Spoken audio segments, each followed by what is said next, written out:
First, just SARS-CoV-2 has not been proven to exist. You're saying I didn't get sick? No, that's not what we're saying. We're saying there's no evidence for the cause. The most important part of any scientific paper is the methods section. Dr. Stefan Lanka followed the exact same technique that virologists follow, using the exact same concentration of all the substances, except he included no fluids from a sick person. And he got the same results that virologists refer to as foundational evidence for viruses, except there is no possible source of viruses present, meaning he has thoroughly falsified the foundational evidence for virology. What they're peddling is by definition pseudoscientific. Not that all doctors are in on this grand scheme. Most doctors have simply been misled. That's it. It's the same thing with virologists. Let's explore this with childlike wonder and curiosity and just ask, how do we know? To your point, you get to get curious again. You start to question authority. Oh my gosh, we've totally been subjugated into this system without realizing that we don't need to be. In this spiritual space, I think there's too much of us that are avoiding anger. Like, there's righteous anger. Now, are you projecting that anger in such a way that you're just taking your unprocessed and dumping it onto them? Or is it justified anger related to that specific situation? You got to feel the feelings that you've been avoiding feeling. If you can just sit with that and get through it, feel it, be with it, you realize that it actually had no power over you.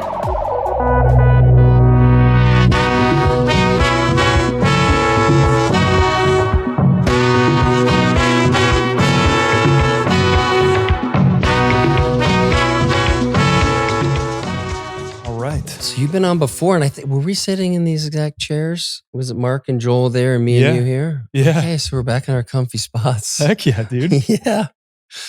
So I want to cover a bunch of stuff today. I want to talk a lot about virology, because when Mark came on Gober, when we did our podcast, he talked a bit about it. And gave like a great kind of overview, but we didn't dive deep in it. We're covering other stuff as well, but I know you've spent so much of your time and energy and resources just understanding the whole landscape. Yep. And I know that you were recently on with Dell. That's what I was going to say. It's fresh on my mind right now because I did my due diligence to go back and look at everything just before being on the high wire. So. Oh, hell yeah. And that's like, and I know that for them who are very kind of astute in this world, there was a lot of stuff that you shared that they're like, oh shit, I didn't know that. Yeah. Which is amazing to me. So we'll definitely cover that. And I also want to, we had talked about earlier, just this kind of collective season that, well, the collective's in, but that we're, I think individually, we're at these different thresholds and, facing different challenges. I feel like for me, just to like maybe finally get the lesson that's been, the soft knock at the door. And now it's like, okay, you can't ignore this anymore. Mm-hmm. And so those things for me have just become so like top of mind that I can't think of other things until I resolve them in a different way than I had in the past. Yeah. And so I'd love to go there too. We'll drop into that because I think people listening, I think that will resonate to like, look, we're all a bit kind of fucked up right now in a good way. It's to, release these old patterns, yep.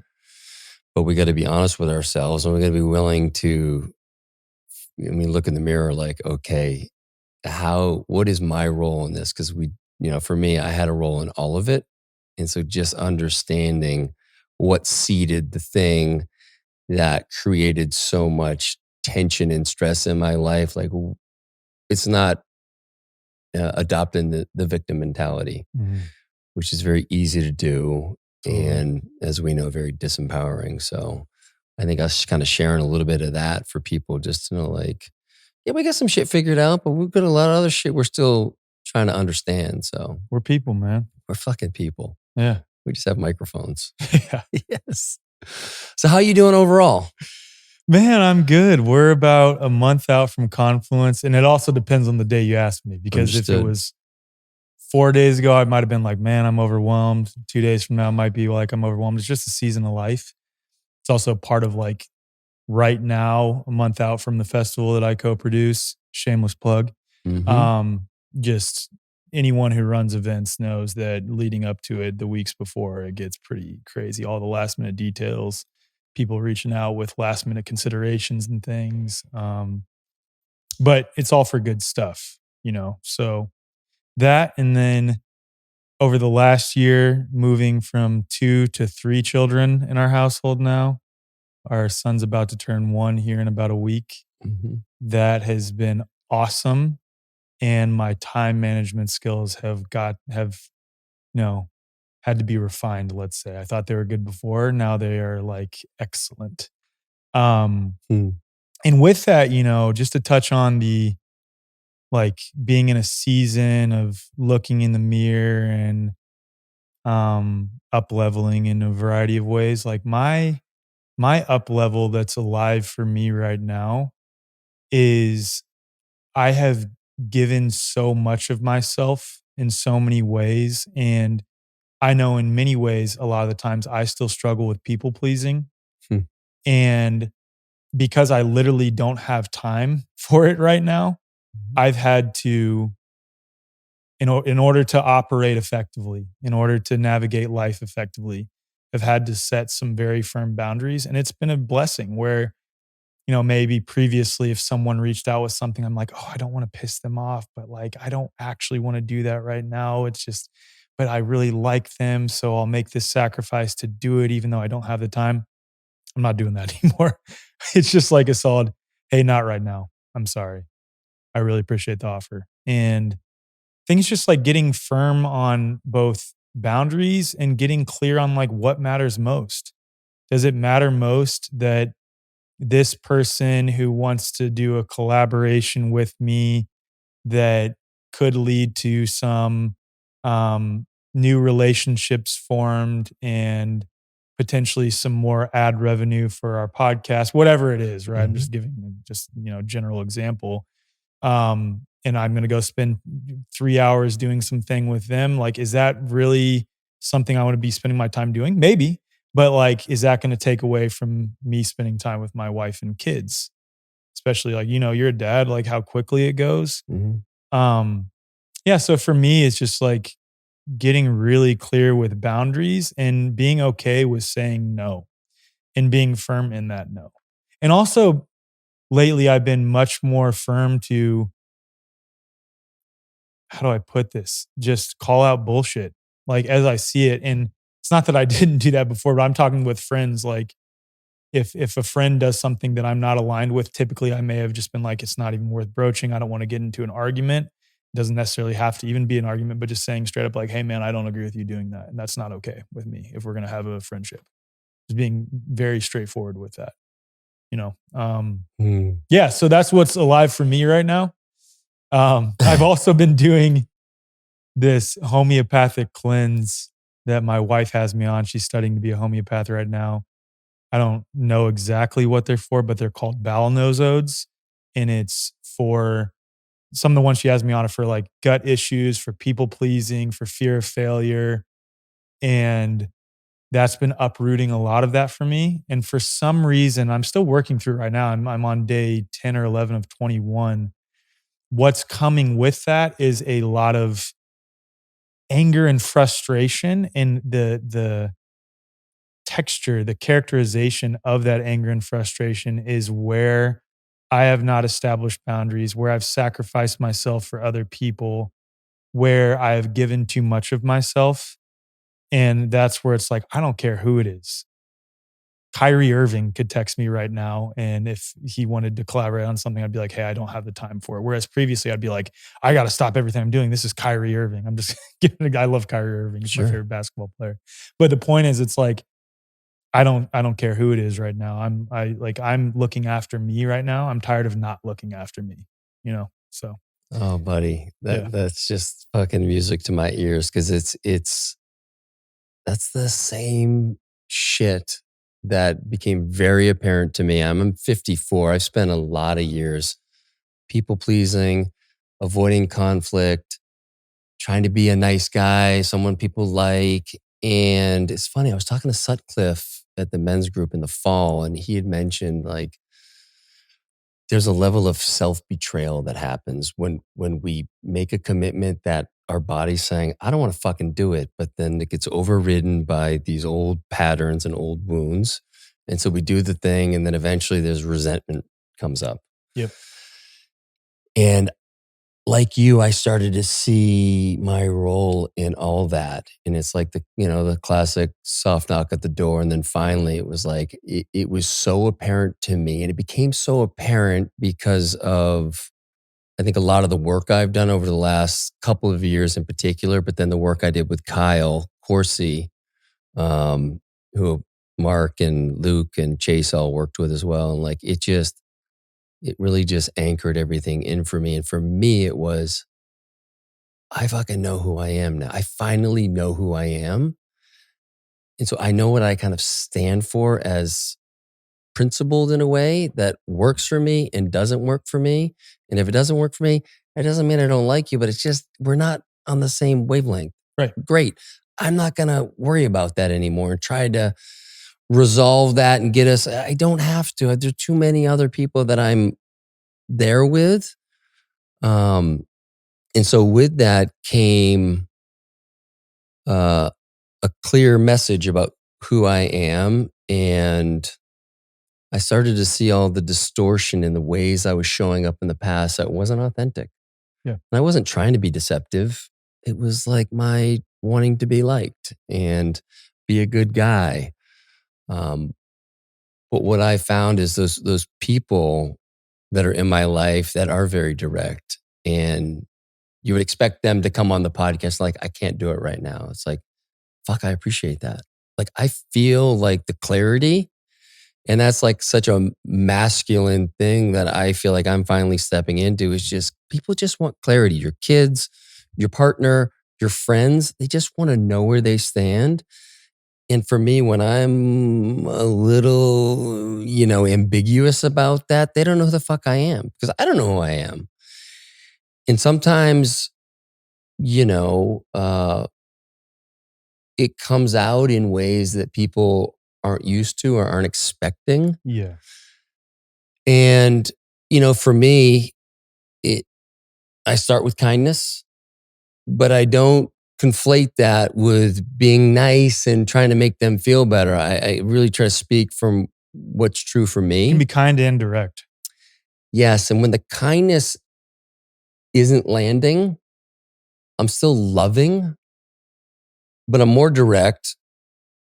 Change the energy a bit, because you're not hearing the words. You're making it about something else. And you like, don't try to get me on the couch here. Like, I'm not going to get you on the couch. Like, let's just keep it to what we're talking about. And so it's been interesting, because I think I talked about this with Sutcliffe for so long. I spent 18 years as a trader on the floor. It's funny. I was just talking to a brother on the phone before I got here today, that there's this part of me, certainly playing hockey, you played basketball, like there's an ability to get out aggression, maybe anger, maybe something was going on with my wife back in Chicago, and I get to the trading floor and I feel like someone kind of fucked me on a trade, and they get everything. It has nothing to do about the trade. But I had that outlet for 18 years and I was fucking good at that. And we would leave it there. It would fucking stay in the pit. No one took shit personally. Yeah. It's been 13 years since I've been in the pit. I didn't know how to speak directly without, it's messy in there and it's fucking shit you don't take personally, but it's very personal shit sometimes. Yeah. And so just having the ability to take all of those years of practice and then understanding who I am. And so then to your point, like, I don't fucking care who it is. I don't care how cool you are or how many fucking whatevers you've won. And I'm going to treat you the same that I'm going to treat this guy and that guy, as long as you're cool. Yep. And if you show me you're like something else, then you're at an outer rung. Yeah. Like, it's only people have earned, that trustworthiness, that I share something with you and you can hold it and you can listen. I think that's such an underrated and probably overlooked quality. But I know that these 6 years of being, having this podcast, for me, if I wanted to be good, I had to fucking learn how to listen. I was a pretty good listener, but now like I'm there. Mhm. And so it's apparent to me when people aren't. No judgment, but like you don't get the goods from me because you're not listening. You're just trying to say your shit on top of mine, and can't hold that space. And so it's been an interesting season of kind of integrating these old parts of me that frankly I wasn't that proud of. Right? I was fucking could be an asshole or Bro. whatever. Right? You know that. Dude. Well, as you're saying the anger thing, right? Where you had an outlet for that anger. Mhm. Previously, when I was in college, I mean, no need to get into the weeds on the ways that I grew up, but let's just say I had a lot of rage and anger because of how I was treated by my dad primarily. And how that would come out is in college, if one of my buddies would be pushed or looked at the wrong way in the bar, I would use that as some sort of justification in air quotes to step things up a bit and quote unquote defend him. But that was my outlet for anger in college. I got in a lot of bar fights. And then I realized that was a toxic behavior. And I think a lot of us in this consciousness sort of spirituality space, at least I'll speak for myself, I went through a phase of considering like anger is a bad emotion. I don't want to feel anger. So I've spent a lot of time stuffing that anger down because I don't want to project it on my kids, especially since having kids, especially because the way that I was raised. And then I had those thoughts of, okay, this is a quote unquote negative emotion. So I stuffed so much of it down and it manifested as pain in my body. Cause like I wouldn't let it out. There would be times when my wife and I might get in an argument where I would like let out the anger verbally a little bit, but I would always feel shame related to that afterwards. And it's not appropriate in most contexts to let that out in that place with your spouse. But that being said, I've come to this position now, as of this moment at least, and this is always subject to change. We're like in this spiritual space, I think there's too much of us that are avoiding anger. Like there's righteous anger, man. When boundaries are crossed, when someone is attempting to quote unquote form a relationship with you because they're really just trying to use you for what you've built or they want something out of it, or someone who they say they have your back doesn't show up and actually have your back, whatever the case may be. I'm sorry, sometimes anger is justified and it's important because it reestablishes the seriousness of the boundary or of the verbal contract that you're in with that person. Like, hey, here's my expectations for this relationship, whether you're working for me, whether I'm collaborating with you, whether you're a friend, whatever it is, here's my expectations. Okay, they disobey those expectations at some point. Okay, let's have a conversation a little bit. But when it keeps happening, no, sometimes anger is justified and that's totally okay because it reestablishes this is my clear boundary. Now, the nuance is like, are you projecting that anger in such a way that it's really you're just taking your unprocessed shit and dumping it onto them? Or is it justified anger related to that specific situation? Mhm. And that's where it requires a lot of self-awareness that I'm still cultivating myself to know the difference between the two. Mhm. And I'd say like I'm on a social media break right now. I think it's because with the state of the world, there's a lot that I would want to say, but I know that in order to do my audience justice, given that because of this homeopathic cleanse, I have all this anger coming up, Oh yeah. I'm not going to say it in a way that's good. So I'm just taking a break for a little bit, So Well, that's good awareness. yeah, man. Yeah. Well, it's interesting. The same guy I was talking to on the way over here, he talked about the very thing, and in amongst my friends, he's like one of the most evolved, done a ton of work, like a guy that's a mentor in a ways. And he was talking about that specifically. He had this gnarly rash that he couldn't get rid of on his chest, and is this called a Metatronic machine or something like that? It does a ton of readings, and then it comes out with like what your remedies are. Yeah. And he had 5 remedies. 2 were homeopathic, 2 were plants or flowers. But the number one thing was rage management and like expressing it. So he went down to one of those rage rooms and fucking went off. And then he realized all I need to do is go get a tire and a sledgehammer and have that be a regular practice. Because we know it just gets, like you said, stuffed down. It's not going away. It's stuck somewhere. You could figure out the physical manifestations in your body. We know how good it feels to release that and not to do it like uncleanly on your spouse or your kids. But there's a way to access that. And even for me, like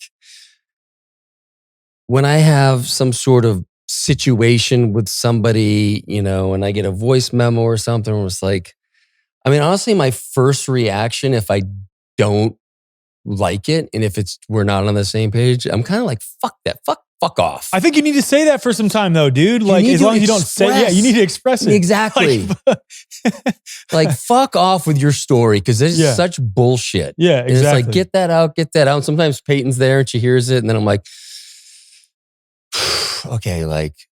Now that I've gotten that out, how do I respond? Yeah, like what's going on here? What's the imbalance? What am I not seeing? Okay, what is my shit here? Okay, what do I want to say that doesn't get personal, that just talks about my position and what's true for me and just reflect that back? And it's funny because I'm like, I even have a little bit of shame.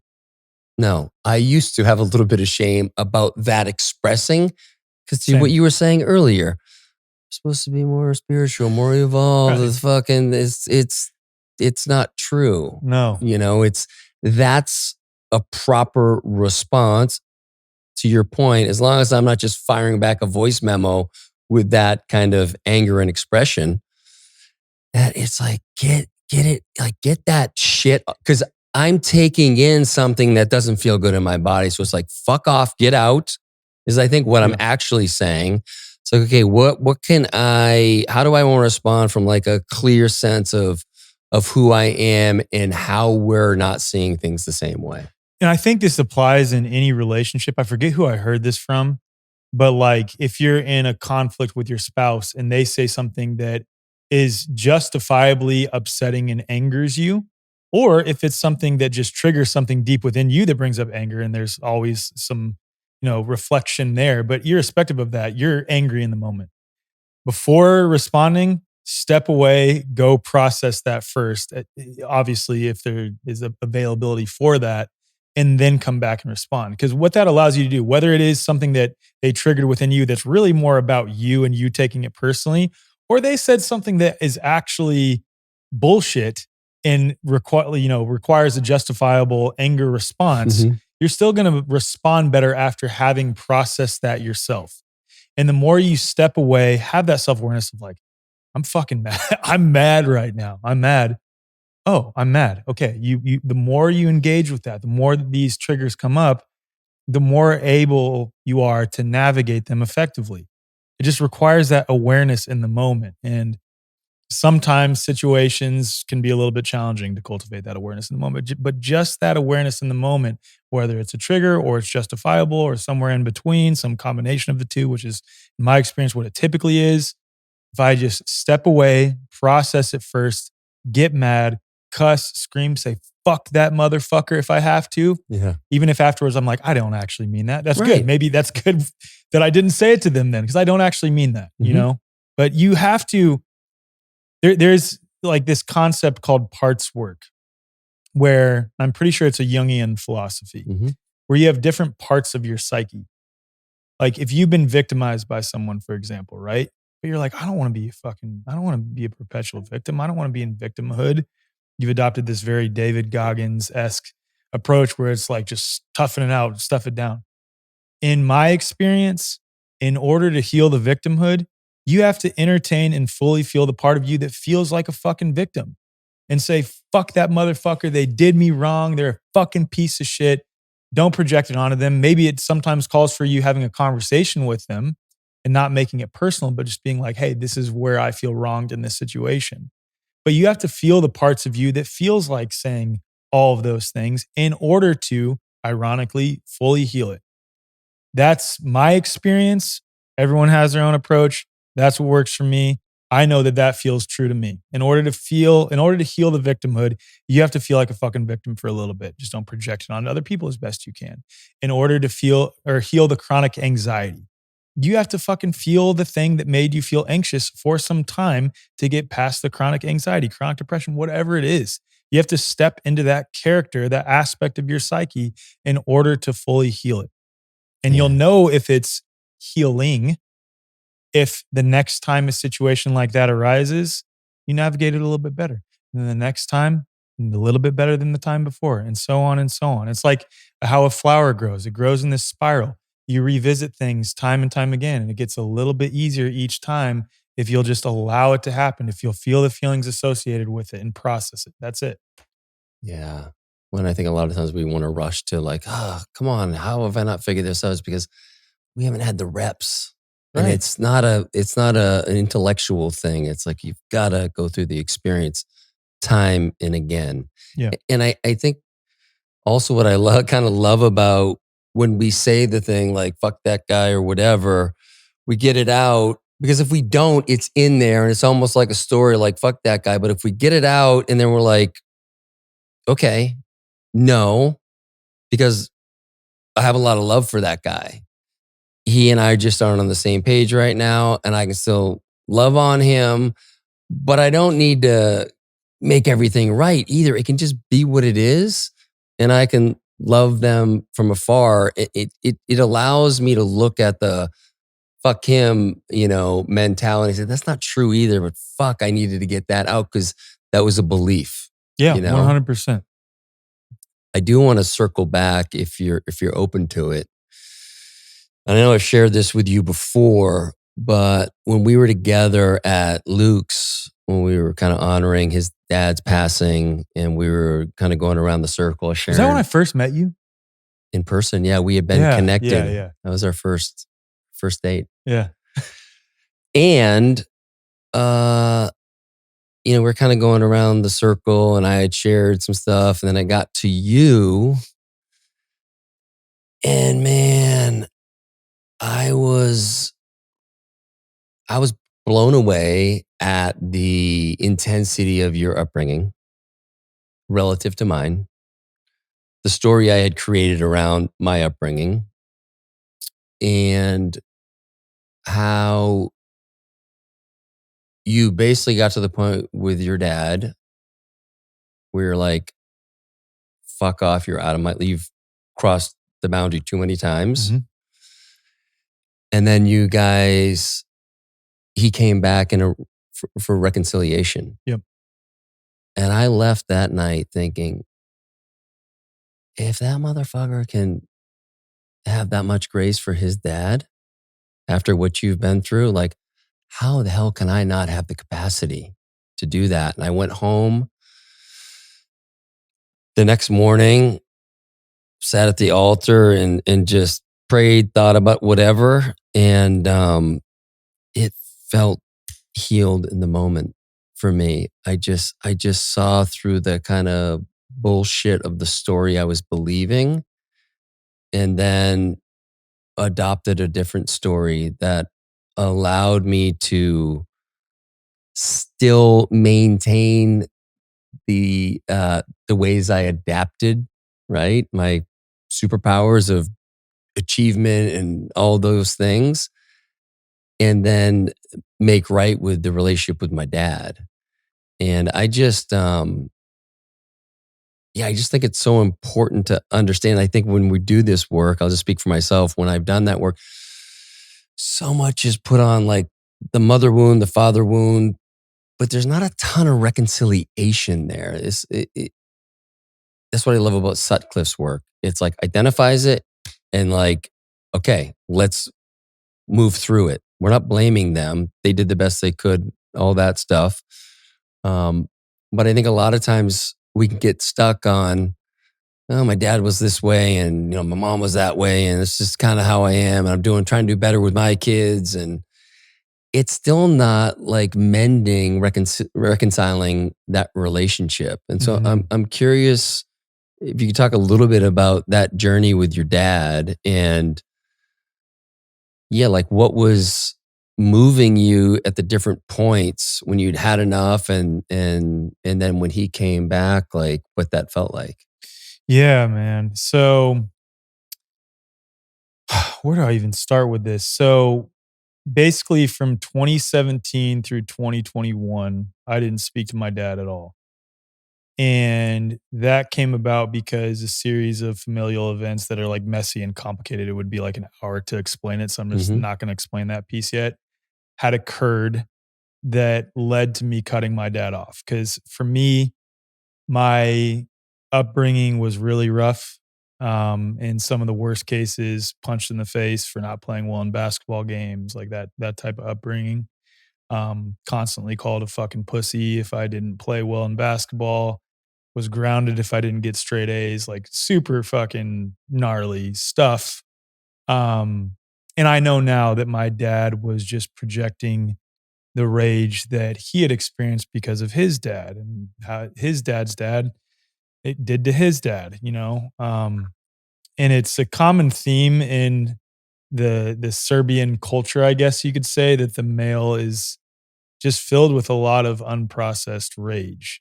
I mean, Serbia has been a war-torn country for basically ever. And my dad didn't come straight from Serbia, neither did my grandpa. But the point is, it's like that was being passed down in my lineage for sure. And so I know now that he was doing the best that he could with the lack of resources that he had at that time. Does that justify any of it? No, absolutely not. But I just know in hindsight that he was just projecting what was projected onto him. And it's my job to break it. Right. And so, anyway, because of my rough upbringing with him, and because of this series of familial events that happened in 2017, I cut him off. And I fully expected that I would never see him again, never talk to him again. I had one child at the time. I was like, they're probably never going to get to know their grandpa. That's just how it's going to be. And I did a lot of work at the time related to my dad specifically. Um, Sort of unaware that there was a whole other aspect to my upbringing Mm. that I have now since recontextualized, not excused any of the things that happened with my dad, but Mhm. have had to look at some of the dynamics between my parents to realize that, oh, there's a lot here with my mom as well. Just to, shortly touch on that. My dad went to rehab when I was 13, and I became my mom's kind of surrogate father, surrogate husband, in that I was the one holding my mom every night, making sure she was okay. Because in order for me to feel safe, I had to have my mom feel good. Mm. So I would set aside my own needs and emotions to make sure she was okay so that I could just feel safe. Right. And a lot of enmeshment, like standing at the front door with a baseball bat, not allowing my dad inside the house because my mom had just read some text messages to me as a 13-year-old kid between my dad and some other people, and like just crazy enmeshment. Some of the fights that my dad and I got in when I was a teenager, my mom and him would be getting in an argument. She'd come stand behind me, sort of like posturing that you're Mm. defending me against your dad. So I had this perception that my mom was this very pure angel who has done no wrong Mhm. until the past few years, and I can get to that. But then, so when my dad got back from rehab, my mom went to see a psychiatrist, and this is actually a part of my journey into doing what I do now, by the way. So I'm very grateful for all of it. But my mom went to see a psychiatrist because she was dealing with a lot of chronic anxiety and depression, given the nature of their tumultuous, chaotic relationship, the stuff that was passed down from her parents, and she didn't have the resources. And this psychiatrist, instead of, looking to address the root of the issue, was just like, here, take this 15-minute survey and we'll get you on some medicine. And so in 2006 or seven, if I remember correctly, my mom at that point started going on a bunch of psychotropic medications, benzodiazepines and SSRIs, really over the course of 10 years. And so what that looked like in some of the worst scenarios was that my mom was hallucinating, walking through the house, had akathisia where she's like violently shaking, screaming that her skin's burning, um, sitting in her bathroom, sitting in front of the bathroom mirror, just picking her skin all wide eyed, like she's literally not there. In one of the worst cases, thinking that I'm her dad and she's her 13-year-old self again, and screaming out like for daddy while I'm holding her. Um, and in 2015, she had the wherewithal to understand that it was the psych drugs that were maybe causing her symptoms to be worse. And our whole family was kind of the mindset that doctors know best, like most people are, Mhm. right? Mhm. And so when my mom cut cold turkey off of whatever psych meds she was on at that time, which is one of the worst things you can do on Mhm. psych meds, is cut cold turkey, her symptoms got way worse. And we took that as evidence that the drugs were quote unquote working previously. And now you're just way worse because this is how you are fundamentally, because we didn't know what we know now. And her symptoms got way worse, though, to the point that she was in and out of psych hospitals, multiple suicide attempts. And we were actually looking at permanently institutionalizing her in 2016. And by chance, in one of her up moments, which were becoming less and less frequent, she was seeing a therapist who happened to be reading a book called A Mind of Your Own by Dr. Kelly Brogan, which had just come out. At the time, Kelly still had a practice in New York. She was a practicing psychiatrist. She's one of the disinformation dozen, one of the top 12 anti-vaxxers. It's perfect. Now, and had you looked her up at that time, you would have found that she's a quote unquote pseudoscientific quack who doesn't believe in psychotropic medications and has this holistic way of practicing that, is unscientific in air quotes. And we'll get to what is scientific later because that's incredibly ironic. But it was sort of like a last ditch effort before we institutionalized my mom. Like, I'm not kidding when I say me and my siblings had conversations like, hey guys, we can't get close to her anymore because as we see, her up moments are getting less and less frequent. Mom's not coming back. We just have to accept that it is what it is. And Mm. Kelly's practice was in New York. I happened to be graduating from West Point in New York. So after my West Point graduation, my parents scheduled an appointment to go see Kelly. And that sent my mom on a natural healing journey where we began seeing sides of her we hadn't seen in 10 years after adopting this very holistic approach. And then so my wife, who I had just gotten married to at that time, just after graduating, the entire time we had been dating, which was up to, I think, almost 8 years at that point. We started dating in 2008 when we were 16. She had been suffering with quote unquote lupus and rheumatoid arthritis, autoimmune conditions. And after seeing my mom begin to heal, we were like, let's try the same thing with you. So we tapered her off all of her medications. She felt better than she had ever felt in a matter of a few months. Got her blood work done, went to a rheumatologist. Blood work came back normal for the first time in 10 years. And he came in and was like, all right, whatever drugs we have you on seem to be working. Let's go ahead and stick with those. And we're like, we're not on any of them.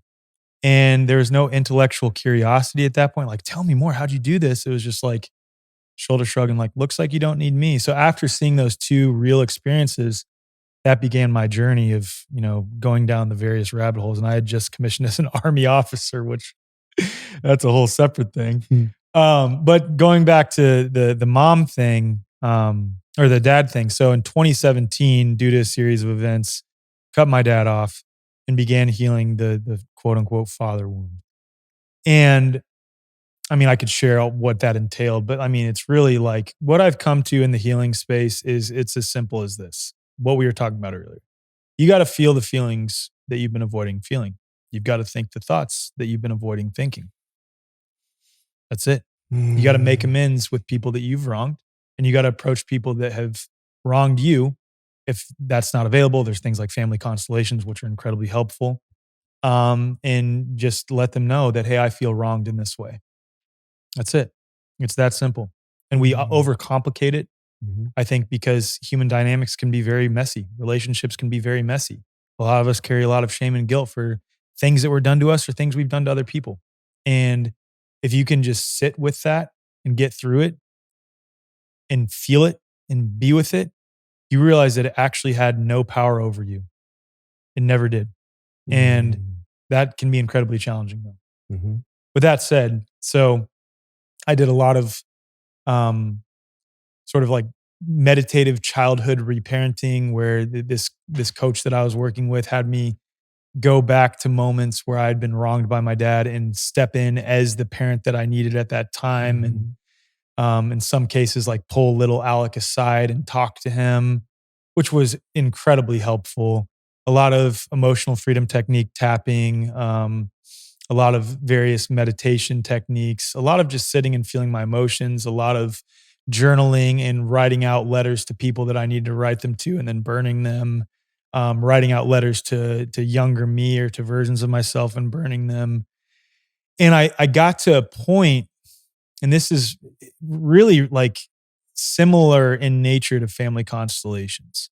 I got to a point where, although I hadn't spoken to my dad at this point in nearly 2.5 years, 3 years, I think, where I just naturally like felt a love for him and almost forgave him. And I had this crazy dream that I've shared on my other podcast. That'll be another tangent, but this dream that really revealed that to me, that in reality, I hated my grandpa because I hated my dad. And I had known that he sort of passed down some of those patterns to him. And in this dream, I felt a deep love and forgiveness for my grandpa who's sitting in front of me in this dream. And that also informed my process, and just naturally felt a love for my dad, and still didn't think that I would ever talk to him again. Wasn't really sure how that would go, but I was like, I forgive him. I do. I forgive him. I can see now that he was doing the best that he could. That doesn't excuse any of the things that happened. It doesn't make it right. But he didn't have any of the resources. And he was a young 20-year-old kid when he had me. Like he didn't plan on having kids, at least not at that point.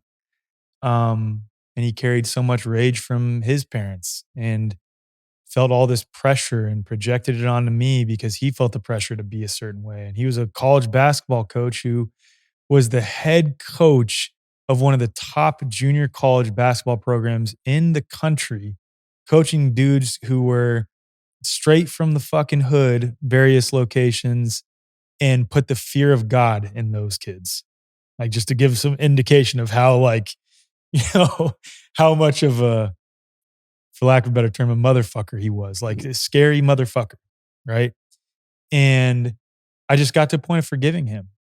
And in 2021, I had been a year into my activism, if you want to call it that, but I was still in the Army.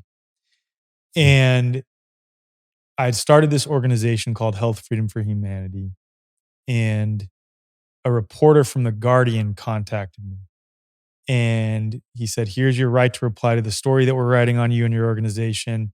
And in it, he listed, you are a former Army captain or former Army officer. I was like, all right, thank God they don't know that I'm in the Army, because I was really trying to keep that quiet because I knew I was getting out of the Army soon. But I felt so compelled to speak out about what was going on with COVID. So I was kind of keeping those worlds separate.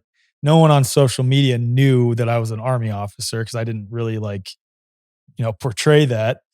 And then a week later, a day before the article is published, he was like, here's your final right to reply. We have contacted the Army Public Affairs Office and confirmed that you are currently serving at the rank of captain. This is going in our article tomorrow. And I became so fucking afraid. It was this fear of authority. I was scared of my dad when I was younger. This fear of authority popping up inside of me. Resistance to authority in some respects, but also incredibly fearful of authority. Kid you not. That day, out of fucking nowhere, my dad texts me and said he wants to talk to me. Get on the phone with him. Oh, dude. Balls his eyes out, apologizing for everything that he had done to me when I was younger, and he had never apologized before.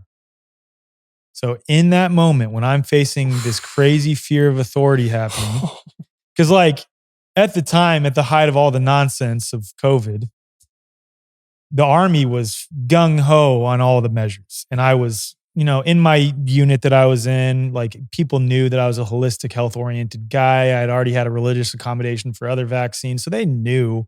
They didn't know that I ran a fucking organization for it, right? So when I knew that they contacted the Army Public Affairs Office, I just knew that at some point I'm getting a call from my commander, because they didn't contact my unit's public affairs office. They contacted the Army Public Affairs Office. and they're publishing a story about an army officer who's an anti-vaxxer, like all this shit. So it was just a matter of time before my commander comes down to me. I'm like thinking in the back of my mind, like, fuck, are they going to try to like charge me under Uniform Code of Military Justice as like some insider threat? Like who knows what's going to happen at this especially point, with dude. how they were running rampant with any kind of liberties. Right. Exactly. Yeah. So I'm like, I'm freaking the fuck out, to be honest.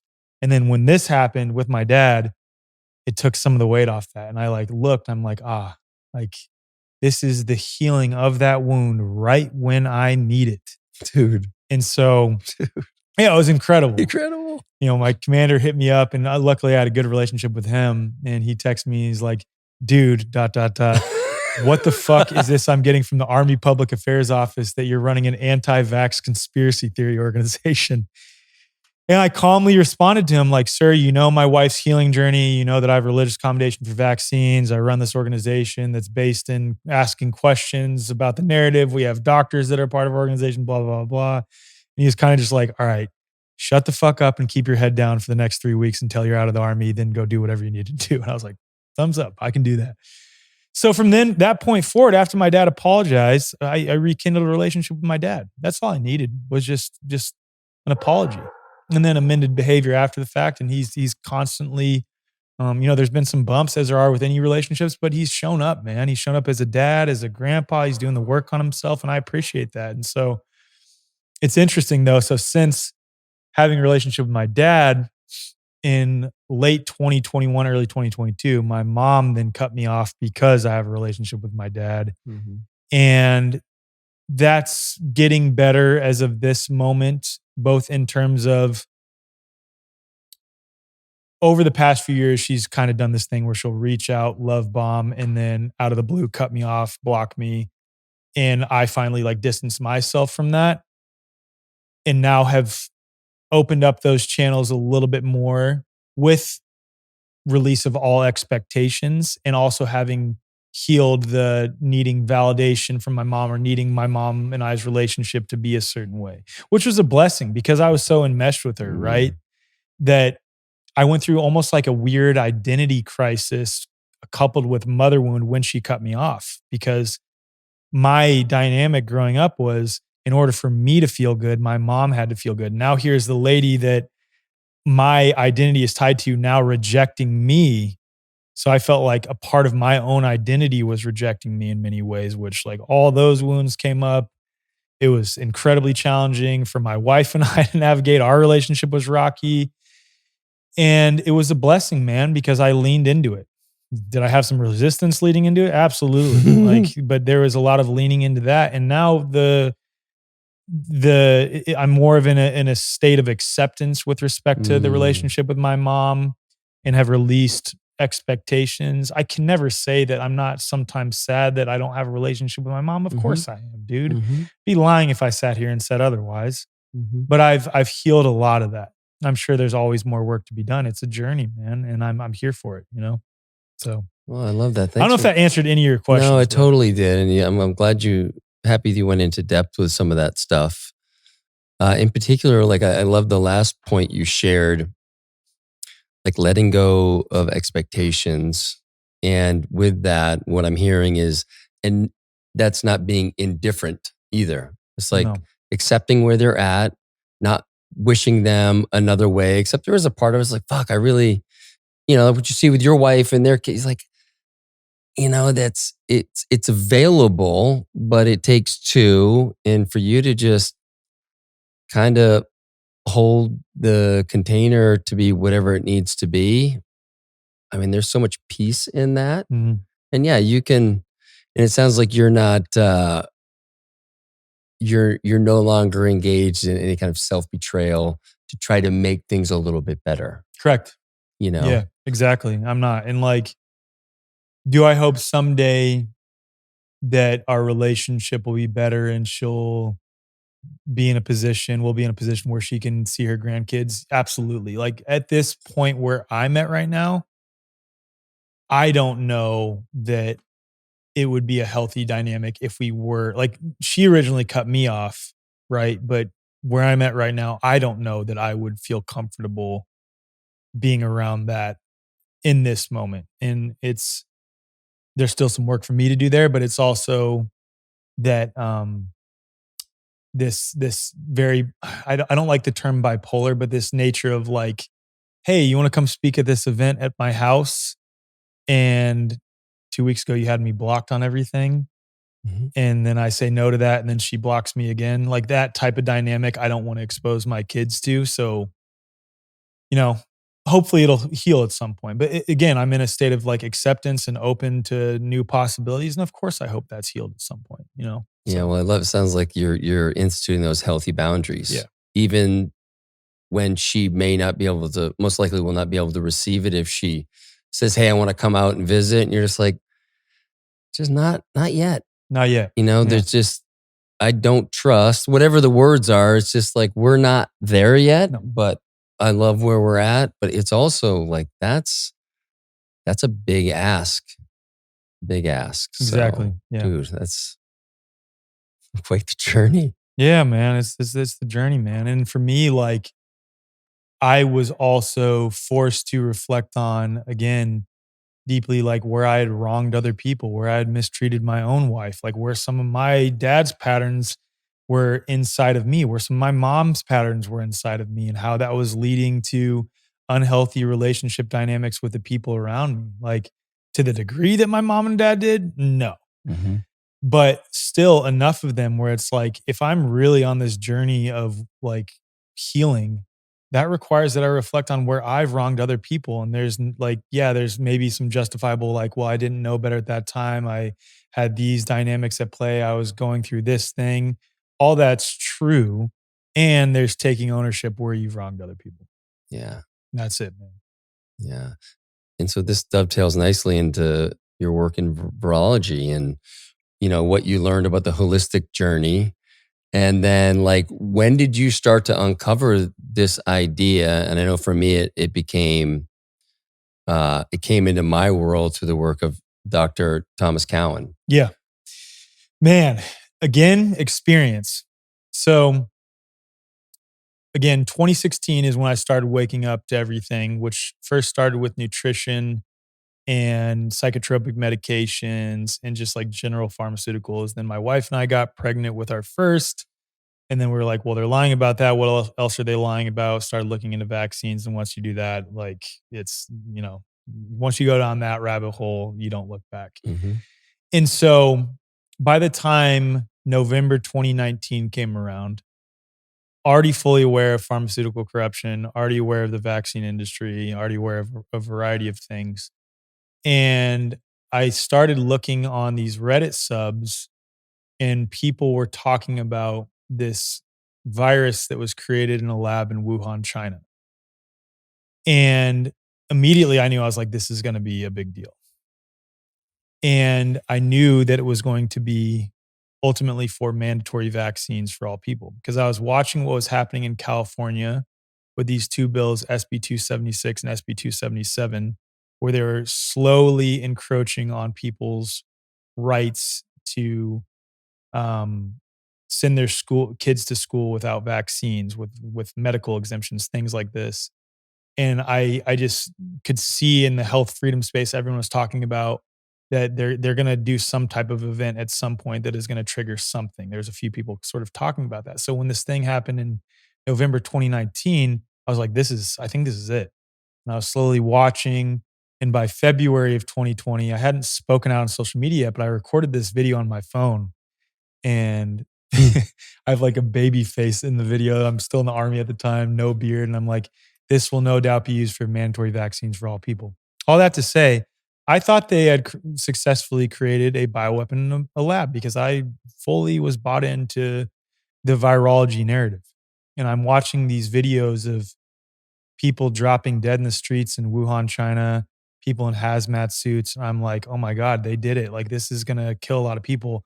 Ultimately, knowing that this was for mandatory vaccines, like, this was the justification for it. And so, when the virus, quote unquote, broke landfall supposedly in the United States, and I just saw with my own two eyes that my own direct experience was not adding up to what I was seeing supposedly happen in Wuhan, China. And around the same time, I found this video, two videos actually. One was David Icke being interviewed by Brian Rose on London Real, and he brought up Dr. Andy Kaufman. And Mm-hmm. he brought up how there might be no virus. Mm. And I was like, oh, that's interesting. And then I saw another video from Dr. Tom Cowan where he's talking about if you were following a pod of dolphins off the coast of Florida and you noticed the dolphins start getting sick en masse, what would be your first thought? I think if I remember correctly, someone in the audience yells out, who put some shit in the water? It's like, yeah, it's so interesting when it comes to animals. Overwhelmingly, our first thought is, how is their habitat destroyed? How is their food source cut off? Or how is their environment poisoned? That's like our first thoughts when it comes to animals getting sick en masse. Why don't we apply the same thing to human beings? And so I started becoming aware of this idea that first, just SARS-CoV-2 has not been proven to exist. Mm-hmm. And once you actually set aside your preconceived notion, learn a little bit of scientific language, get familiar with some of the language that virologists use. It's no different than like how the legal realm uses completely different words for their English language, and you have to get accustomed to what they're actually saying. It's the same type of thing. Mm. But luckily, because I majored in systems engineering in college, I had a pretty good proficiency at reading scientific papers. I had just never been taught that the most important part of any scientific paper is not the p-value, is not like any of the statistical analyses done. It's the methods section, meaning what outlines how they came to the conclusion, the procedure that they followed, or if it's like a mathematical modeling study, which is not scientific, that's a whole separate thing. The exact procedure that they followed in order to be making the conclusion that they're making in the conclusion, in the abstract, in the title of the paper.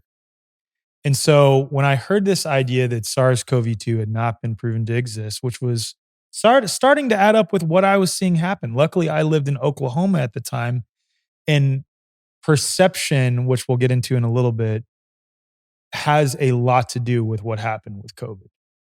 And living in Oklahoma, overwhelmingly, after the first 2 weeks, people have this very like liberty-minded mentality where it's like, fuck you, like I'm not doing what you tell me. Oklahomans overwhelmingly also aren't the most healthy people. But the point is, everyone kind of acted like it wasn't a real thing after the first 2 weeks. So you weren't seeing this mass hysteria fear as much in Oklahoma as you're seeing in other places. So again, my direct experience is starting to lend a little bit of credence to this idea that SARS-CoV-2 may not exist at all. And so I started looking at virology papers. And what you find in the methods section of every foundational paper in the field of virology, which is the cell culture isolation technique, is a variation of as follows. They'll take snot from a sick person that they assume contains viral particles. Asterisk, underline, bold, assume contain virus particles, right? They add that fluid from a sick person to what's called viral transport medium. Inside viral transport medium is fetal bovine serum, which is like a nutrient source for the cells that they're added to afterwards. And also what's in what's in viral transport medium is nephrotoxic, meaning toxic to kidneys, and also cytotoxic, meaning generally toxic to cells, antibiotics and antimycotics like amphotericin B and gentamicin. That's relevant. I'll share here in a second why. So this mixture that contains snot from a sick person assumed to contain virus particles in viral transport medium, sometimes centrifuged, sometimes filtered, very rarely not are both of those things done. But nonetheless, that mixture of a bunch of stuff is added to a typically monkey kidney cells. So a dish of monkey kidney cells, which are called vero cells, or sometimes human embryonic kidney cells, sometimes epithelial cells, sometimes cells from a cancer patient, but added to basically a dish of foreign cells, right? Alongside that, they also add more amphotericin B, more gentamicin, or other types of these nephrotoxic antibiotics and antimycotics. The reason those substances are added, according to virologists, is to keep the environment sterile and free of bacterial and fungal growth. Okay. There's a slight problem with that, though.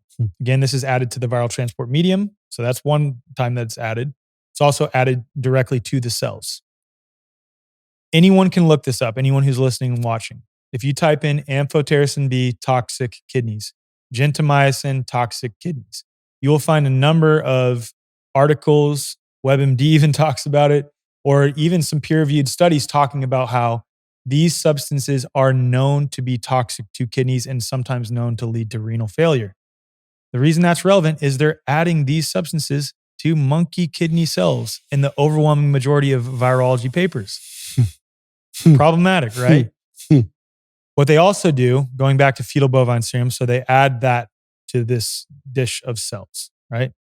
They reduce the amount that they're adding through the viral isolation technique, meaning they typically add 10% fetal bovine serum. They reduce it down to 2%.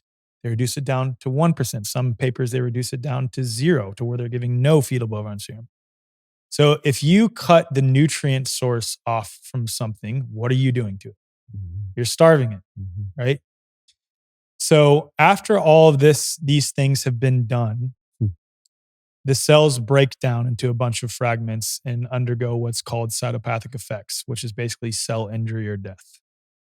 They then take that and either produce light microscope images of it, point to the cell death, and say, this is evidence of viruses. Or they'll take the byproduct of that typically, and they'll prepare it for electron microscopy. That is a whole separate thing that has a variety of issues. Taking a biological sample and preparing it for electron microscopy itself produces an unknown number of what's called artifacts, meaning that the process for preparing a biological sample for electron microscopy itself might actually produce results that are a result of the process for preparation rather than actually innate to the biological sample. Does that make sense? Mm-hmm. So then they produce these little black and white images, and then they have arrows where they point to the particles and say, these are viruses.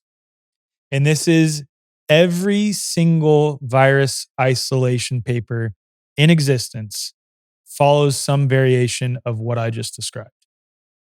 So a virologist by the name of Stefan Lanka was quoted as saying something to the effect of, in every picture that you find of a virus, you will find that it's never from the fluids from a sick person, not from a plant, not from an animal, never from the blood, never from the saliva, never from the semen, always from a cell culture. And a cell culture is that technique that I just described. So every image that they say is an image of a quote unquote virus ultimately comes from the byproduct of the cells having amphotericin B, gentamicin, reducing the nutrient serum, adding fluids from a sick person mixed with viral transport medium that are assumed to contain virus particles. All of that in a foreign, on a foreign cell line in a dish, the cells break down, they point to the particles and say that these are viruses. And obviously that's incredibly problematic. I'll use an analogy here. So this actually comes from Dr. Tom Cowan's book, The Contagion Myth. So if I were to tell you that a ping pong ball could break down a brick wall, of course you'd want to see evidence of that claim. I'm like, all right, I can show you. So the first thing I do is I pour a bunch of corrosive acid all over the brick wall. And then I take a giant mallet and smash the brick wall several times as hard as I can. And then I tape a ping pong ball to a giant boulder, attach it to a crane and whirl it at the brick wall, and the brick wall falls down. I say, voila, I have proven that the ping pong ball can break down the brick wall. Of course, anyone would be like, no, you haven't, dude. Like the ping pong ball had negligible, if not zero, effect on this. It was all the other things that were done. Likewise, virologists say that these particles, these obligate intracellular parasites consisting of a proteinaceous coat surrounding a core of genetic material, either RNA or DNA, which is the definition for a virus, they'll say that these things, which are assumed to be inside the fluids of a sick person, have never been shown to actually exist there, are what's causing these cells to break down. These resultant particles are ultimately more of the same thing. Never mind that we just added a bunch of toxic, nephrotoxic specifically, antibiotics and antimycotics. Never mind that we reduce the nutrient serum. Never mind that we didn't follow the scientific method, which I can get to. This must be what was passed from that person to that person. This must have been what was inside the fluids of a sick person. This must be the thing that is causing these cells to experience a cytopathic effect. This is the foundational evidence for the field of virology. And what's insane is that same virologist that I mentioned, Dr. Stefan Lanka, started waking up to the reality that what I'm working with, speaking to him, what I'm working with as Stefan Lanka in a lab, I don't know that it's actually viruses at all. And I don't remember exactly how he figured that out, but nonetheless, he's now outspoken that viruses have never been demonstrated to exist. And virologists are basically tricking themselves because this method of viral isolation, which I can get to how they came up with this, has ultimately just been passed down. Like, this is how we isolate viruses. We know this is how we isolate viruses. So Stefan Lanka, in roughly 2021 or 2022, followed the exact same technique that virologists follow to quote unquote isolate viruses, right? Using the exact same concentration of all the substances that I just named, except he included no fluids from a sick person, right? And he got the exact same results that virologists refer to as foundational evidence for viruses, except there is no possible source of viruses present, meaning he has thoroughly falsified the foundational evidence for virology. Not only that, another team of molecular biologists and biochemists have taken it a step further and done the same thing, even adhering specifically in detail to the exact ATCC protocols. ATCC stands for American Type Culture. Forget the last C, but nonetheless, the exact protocols that virologists follow for the viral isolation technique. Did it 90 times without any human sample. So again, no possible source of a virus present. And again, I just want to emphasize this for the audience. We're talking about the foundational evidence for the field of virology. It would be akin to if someone is saying unicorns exist and they're pointing to X, Y, and Z as foundational evidence for unicorn, and someone steps in and is like, actually, I can show you that that's just horsehair, and here's how I can show you that that's just horsehair. That's what we're talking about here, right? 90 times did the exact same technique that virologists follow, no human sample, so no possible source of virus, and got the exact same results 90 out of 90 times. Oh, fuck. And not only that, then sent some of the samples blinded to another lab who then conduct electron microscopy on them. Again, where we produce these little black and white images that people refer to as viruses, right? And in these examples, they found particles that were morphologically indistinguishable from what virologists refer to as SARS-CoV-2, measles virus, quote unquote, and HIV in the sample with no possible source of those viruses present whatsoever. So now falsified electron microscopy as well. What's wild though is, with respect to both law and the scientific method, is that shouldn't even be a requirement. What I mean by that is, this is a maxim of law. The burden of proof lies on the individual making the positive claim. So if you're someone who is saying X exists and causes Y, the onus is on you to demonstrate that. One might say, well, virologists have thoroughly demonstrated that. There's hundreds of thousands, if not millions, of virology papers. Maybe there's hundreds of thousands just on SARS-CoV-2. They've sufficiently, quote unquote, proven that viruses exist and cause illness, or that SARS-CoV-2 or any of these viruses exist and cause illness. But there's a problem with that. Going back to what I said with respect to them pointing to this technique as the foundational evidence for virology and having multiple people have falsified it, but even setting that aside, the burden of proof is on them. And when it comes to cause and effect claims that are said to be scientific, how do we validate a cause and effect claim in science, the scientific method? Okay, so let's step it back a little bit. You might observe two or more people getting sick in the same space. Okay, that's an observed natural phenomenon, which is the first part of the scientific method. So you observe multiple people getting sick in the same space. Okay. Then you might come up with a hypothesis. I think that we'll get granular here, and we can even go a little bit less granular here in a little bit, but let's get granular and say, I think there is a submicroscopic particle, insert definition for virus, inside the fluids of a sick person that is being passed from that person to another person where it's causing illness. Mhm. Okay, great. So your independent variable is a virus, right?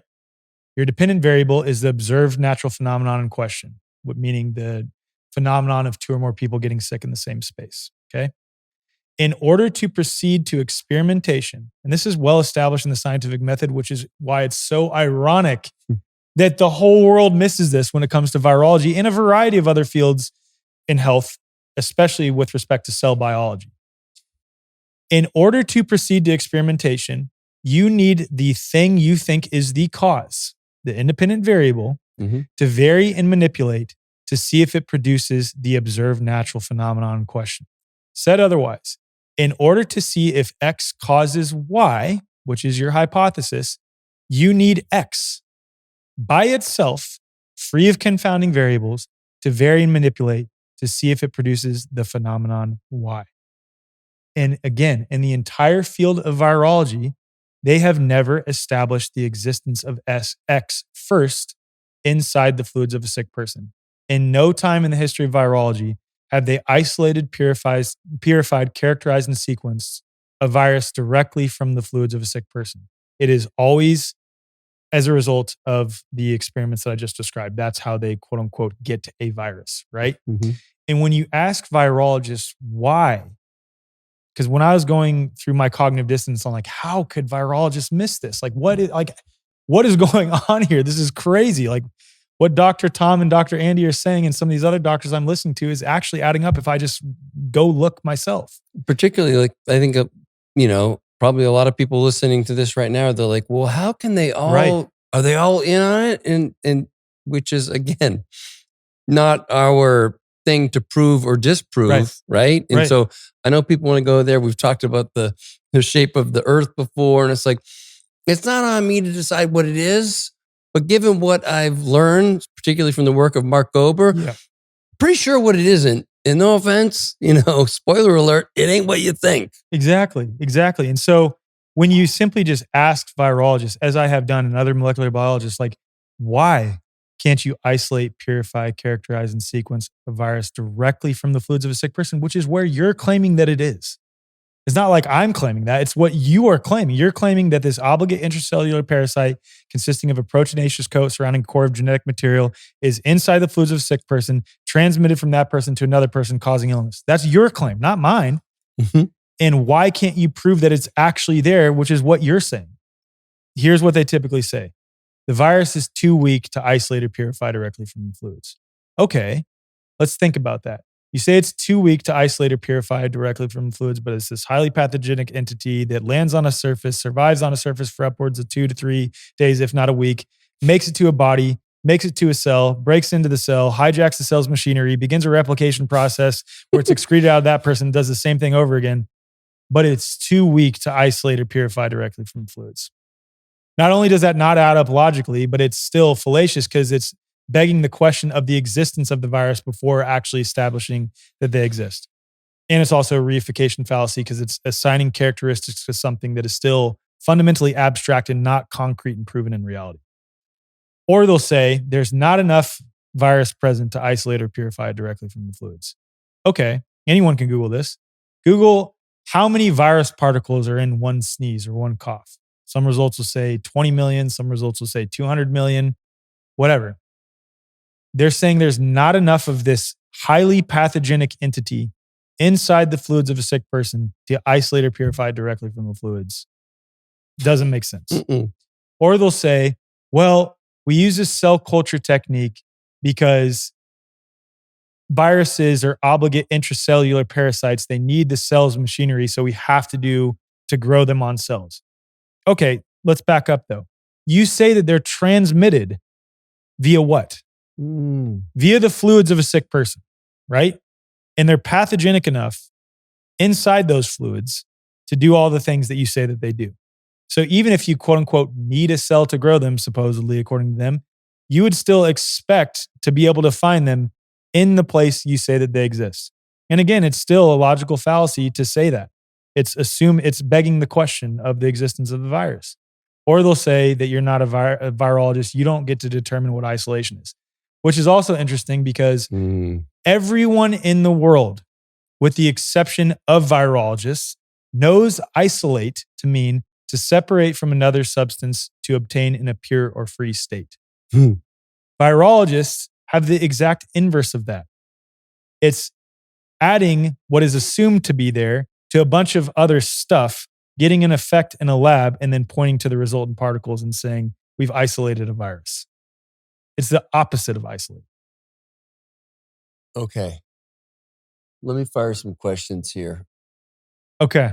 Just to give you a little breather. I know you don't need one either, but I want to, and maybe we come back to this, but how did the study of virology come about? Okay. That's a good question. All right. So for a long time, viruses were kind of just assumed to be inside the fluids of a sick person, but they didn't have, nor do they still have That's a good caveat. The methods to quote unquote find them, right? They were just assumed to be there. And previous to that, it was just assumed to be like a noxious fluid from a sick person, kind of like this abstract, not really concrete definition, just like fluids from a sick person. But we can also touch on that because that's entirely unproven as well. But this specific technique came about in the 1950s. A guy by the name of John Franklin Enders, who won the Nobel Prize for coming up with the measles vaccine, claimed to have, quote unquote, isolated the measles virus, right? And if you just, again, go read the methods section of that paper, use ChatGPT if you have to, go find the paper, and go read it for yourself. Cowan wrote about this, and I have a few of his other earlier books too, where he talks about how each one of these things was completely conflated. There were other things happening in the world. I think in particular with was it DDT was So this was polio, DDT, and lead arsenic. And so an interesting book that covers that is called Dissolving Illusions by Roman Bystrionic and Dr. Susan Humphreys, where they look at a variety of diseases, several of which we don't even have vaccines for, because the claim is that vaccines eradicate these diseases. But if you look at a variety of diseases, for example, scarlet fever followed the same trajectory as measles, as mumps, as polio, as a variety of diseases where late 1800s, early 1900s, a lot of mortality related to these supposedly specific diseases, right? And then before the vaccine was even introduced, all of these diseases had already drastically declined. And they postulate in the book it's because of proper sanitation and nutrition. I would agree with that. There's some nuance there with respect to what you mean by sanitation. We can set that aside. But this method of quote unquote viral isolation came about because of John Franklin Enders, again in the 1950s. He was trying to figure out the cause of measles. This is where it's incredibly important for people to distinguish and separate cause and effect. Obviously, measles, in terms of the symptomology, is real. Those effects are real. We're trying to figure out what the cause is, right? Just like when people say there's no evidence that SARS-CoV-2 exists, a lot of people will take that to mean, you're saying I didn't get sick? Right. No, that's not what we're saying. Right. We're saying there's no evidence for the cause. So if you go read the paper from John Franklin Enders and read the methods, he used things like milk, formalin, what else? Soybean oil, trypsin, a bunch of other substances in the quote unquote isolation technique, all added to rhesus monkey kidney cells. Cells broke down into a bunch of fragments, and he pointed to the fragments and said, these are measles viruses. The problem is, in his own paper, he did, I wouldn't call it a proper control, but he did the exact same technique, let's say, except no fluids from a sick person. Got the exact same results. And somehow, despite that, he's literally quoted as saying... That's in his paper. It literally quoted as saying, the cytopathic changes in the unstained, meaning the unstained preparation, meaning the other culture, could not be distinguished with confidence from that in the measles patient. You don't So- need to be intelligent at all to understand like what that's saying. That's so weird. Right. And somehow this was, obviously with modern variations, this is the foundational technique that is now used in modern virology. And just to add one more thing and then fire off as many questions as you keep want. going. So if all that I'm saying here is not enough for you, a lady by the name of Christine Massey has published submitted over 200 Freedom of Information requests to various government health institutions across the world, asking for evidence of a virus coming directly from the fluids of a sick person. She's asking the CDC, FDA, not only asking about SARS-CoV-2, but asking for a variety of other quote unquote viruses. And she's not asking Burger King and Chase Bank. She's asking the institutions that are making the claim about the virus existing, where they claim that it exists inside the fluids of a sick person, et cetera, et cetera. And when she asks for evidence of a virus directly from the fluids of a sick person, she clearly stipulates not from a cell culture, not added to monkey kidney cells, not added to this, et cetera, et cetera. The results she has gotten back in every single one of these Freedom of Information requests is no records found. We could not locate any records pertaining to your requests. That's incredibly problematic, right? Like, so not only has the foundational evidence in the field of virology been thoroughly falsified, doesn't follow the scientific method, no independent variable to vary manipulate. Again, that goes right against the scientific method. So it is quite literally pseudoscientific by definition. Pseudoscience is anything claiming to be scientific that doesn't adhere to the scientific method. Christine Massey submitted hundreds of FOIA requests, no results found. There are countless ways to falsify the idea that viruses exist and cause illness. A whole separate thing is bacterial illnesses and things like this, of which there's also no evidence that bacteria cause illness, but we can get into that too. I'm not great at, for lack of a better term, like remembering all the information, how it all fits. Because there's certain things I do, but that's why I love like when Chef's here and Chef's on a podcast with me, like he has such a great memory and a way to pull everything together. It's just not necessarily my way.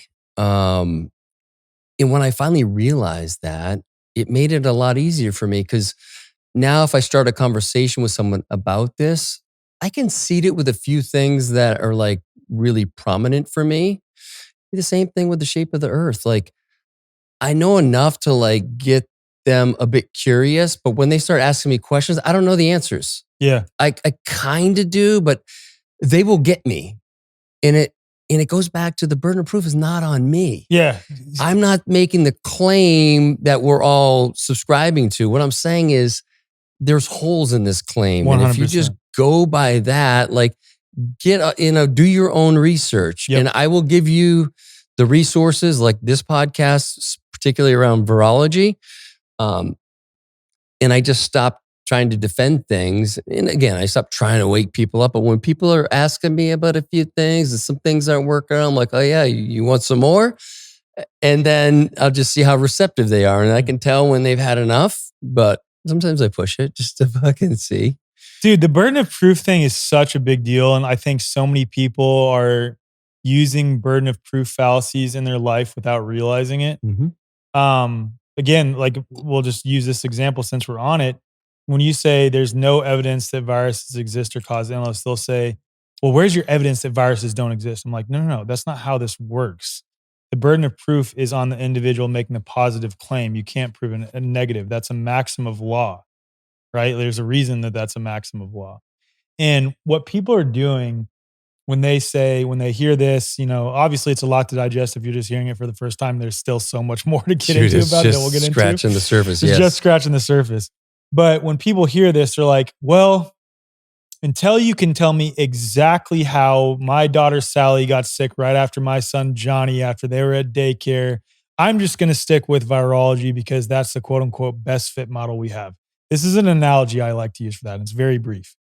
Let's say Chuck is being brought up on murder charges for killing Johnny at a gas station in Cleveland, Ohio in February of 2026.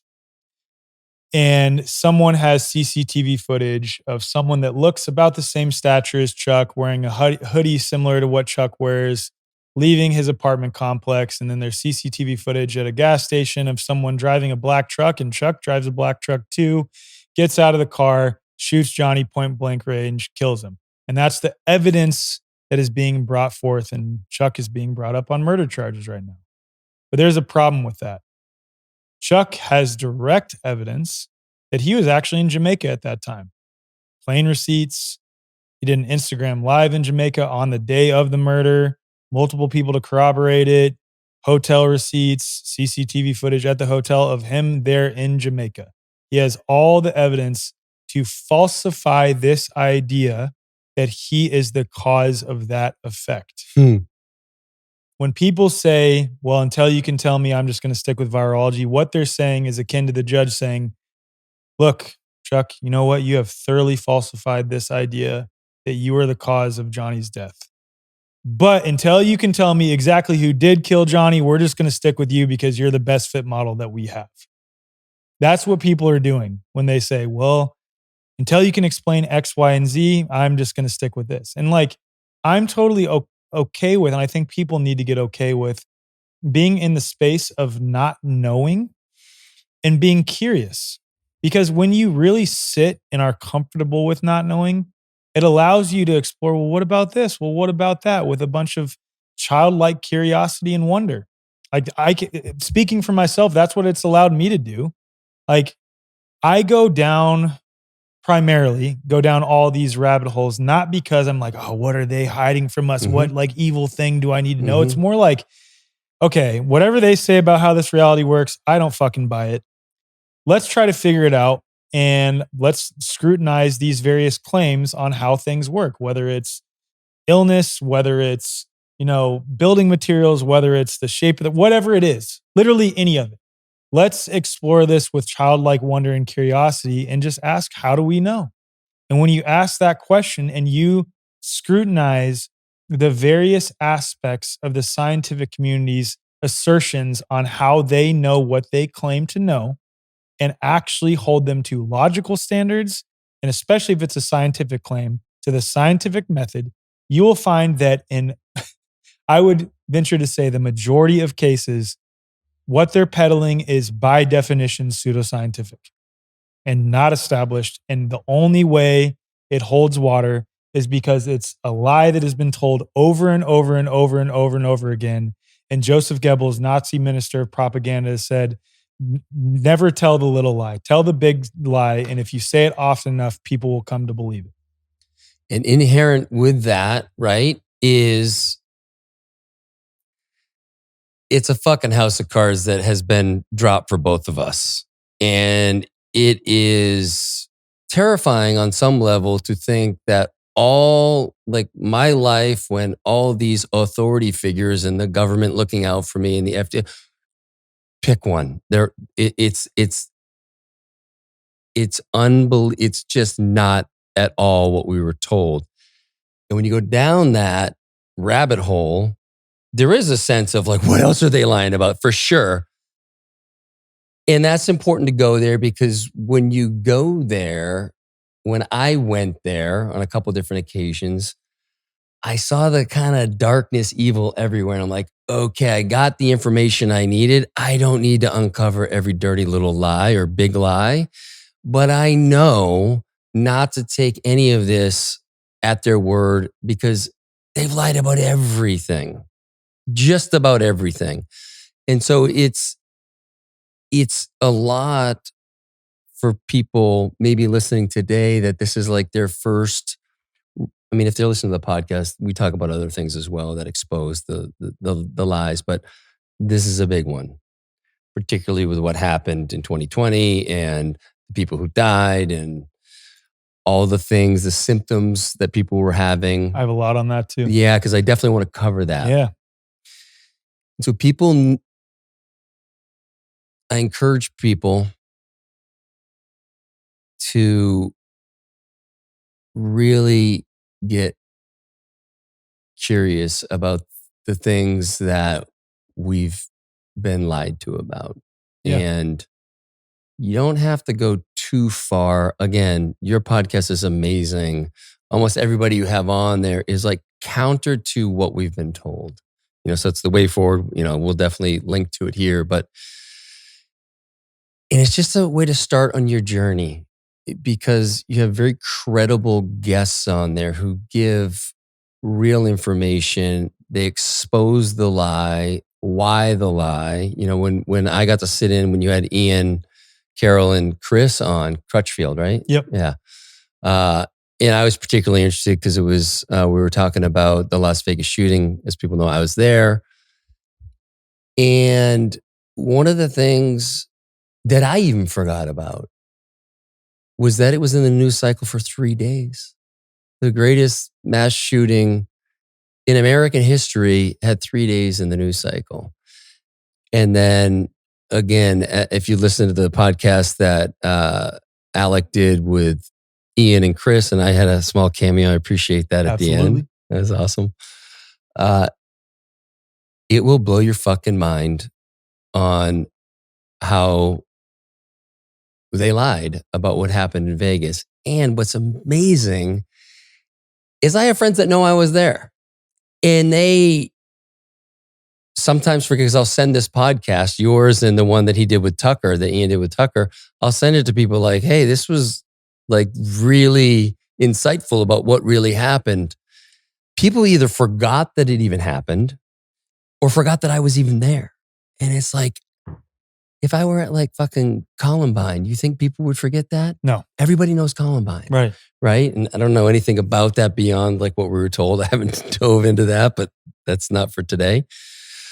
So again, like, it can be really challenging to start to pull away some of these cards because none of it holds up. Right.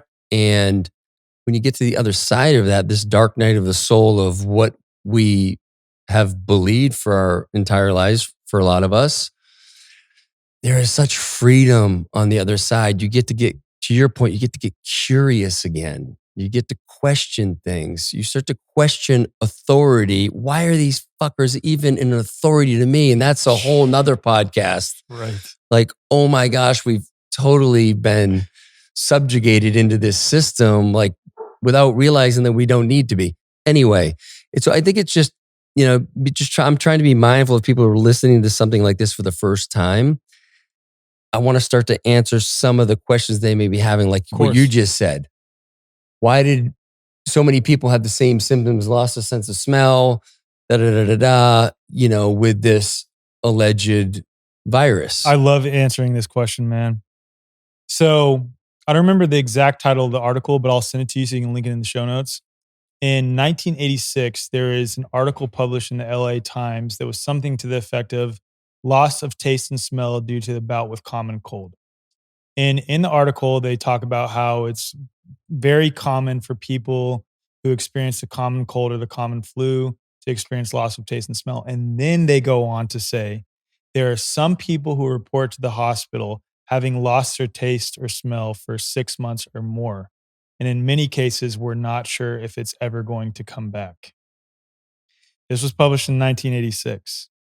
And so another piece of context that I want to share with respect to this.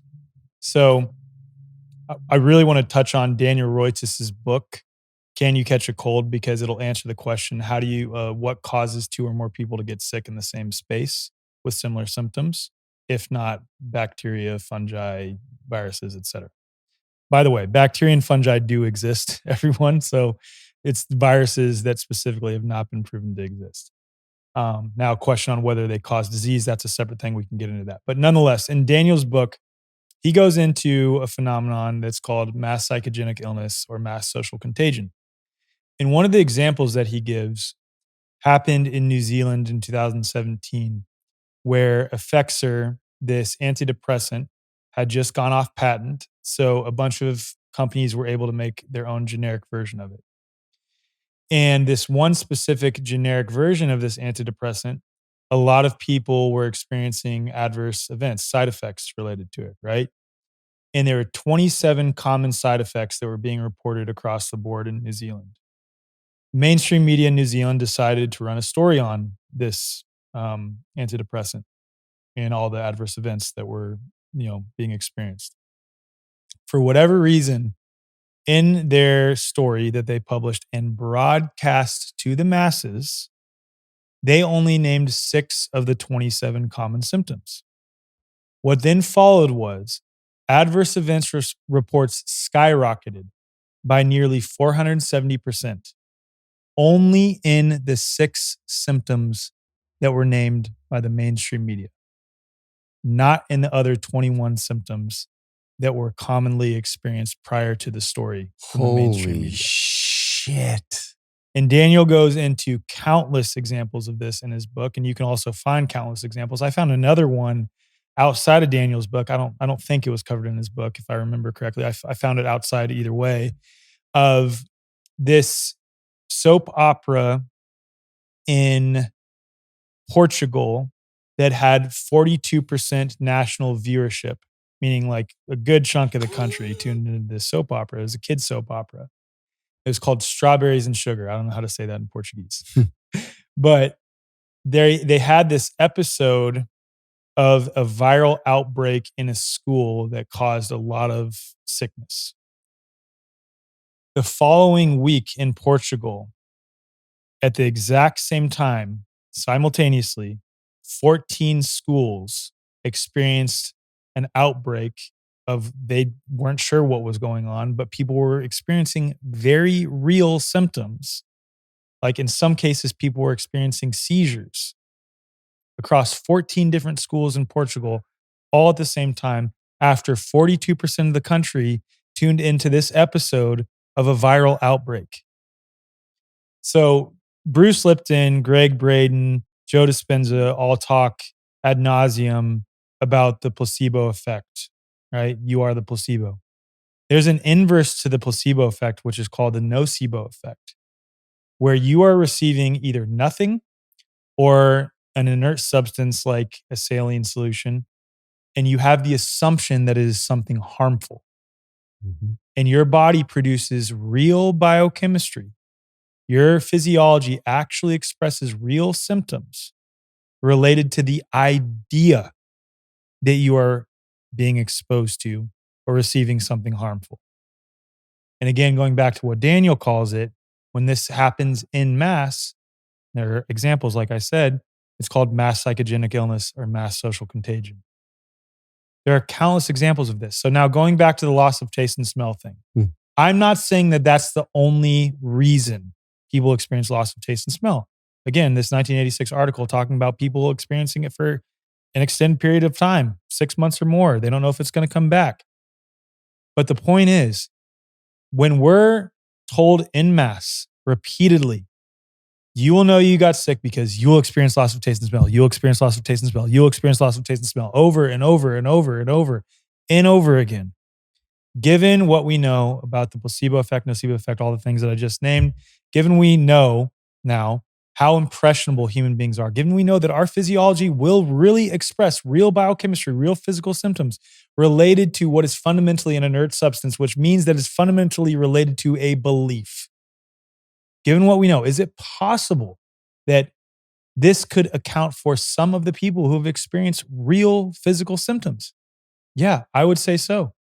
Is that the only reason? No. There's also prolonged exposure to non-native EMFs can lead to olfactory dysregulation, you could say. There's also seasonal issues. There's also rapid weather changes. A unique combination of all those things. Zinc deficiency can lead to loss of taste and smell.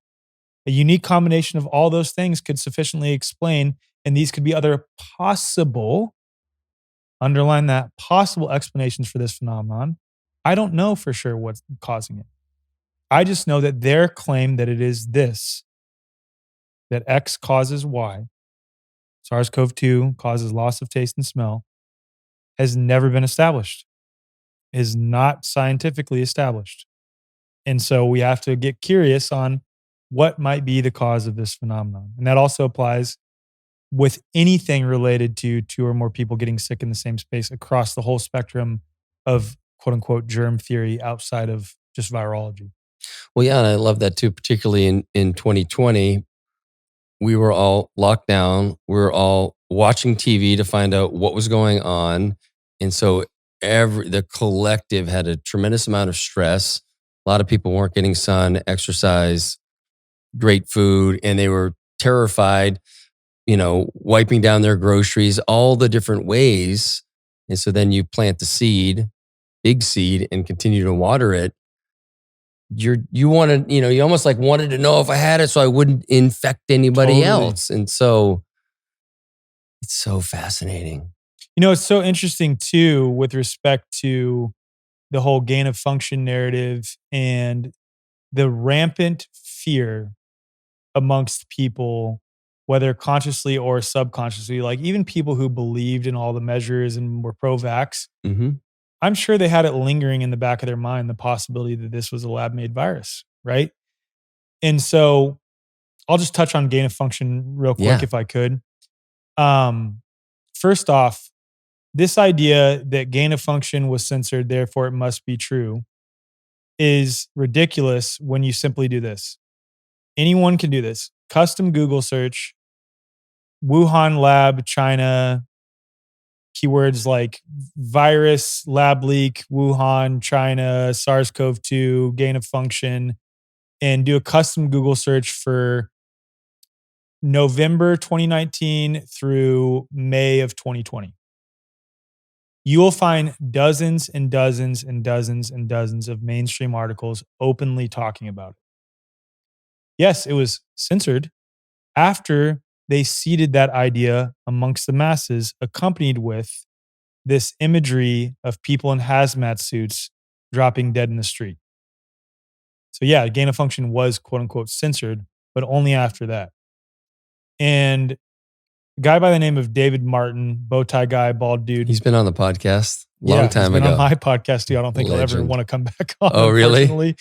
Yeah, and I'll say that I did not handle this episode well, but I'll just share why. So I saw that he was speaking in front of the European Parliament or of some sorts. Like he's been a part of these massive events and consortiums talking about gain of function, right? He's in Plandemic too, like one of the most like watched documentaries ever or something like that, right? And shout out to Mickey, he's an awesome dude, and we've had conversations related to this.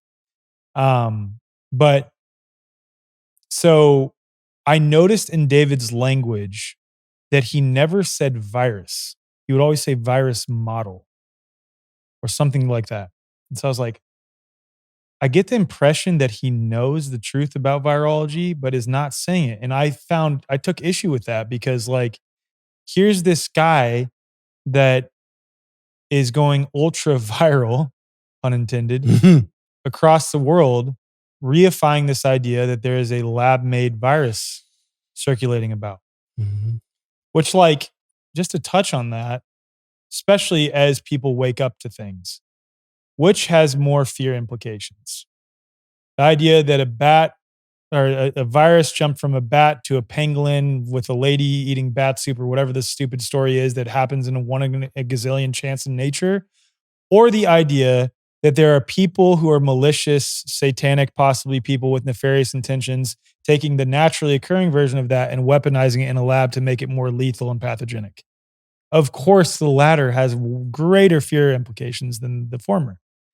And so as I was waking up to the no virus thing, I started becoming a little bit frustrated with David Martin's language because I'm like, I think he knows. Wow. So I was like, I'm going to interview him. Yeah. And I called him out on Twitter. I probably didn't go about it the right way, but I called him out. And because up to that point, to be fair to me, he had said no to my podcast every time. And like, I saw him going on shows with a little bit smaller followings than mine. I'm like, dude, like, what's the deal? Like, why would you keep saying no? So I called him out. He agreed. And it took 45 minutes of me asking in a bunch of different ways, like, what is it like? Do viruses exist? And he's like, well, it depends on your definition. And he was like giving an answer. And I now see in hindsight that like his whole shtick, I disagree with, but I understand, is that he's using their own language against them to try to bring them to try to bring justice. I would question whether that's resulted in anything positive, right? With that being said, he was like not answering the question directly. I'm like, no, for you, David Martin, the guy who's being shared across the world, who is on Plandemic, do viruses exist? Finally pinned him down with, has there ever been a transmissible particle made through gain of function? His answer was no, never has been. And he basically went on to say that gain of function is all about deriving synthetic sequences, meaning like a synthetic genome sequence for the creation of the real bioweapon, the vaccines.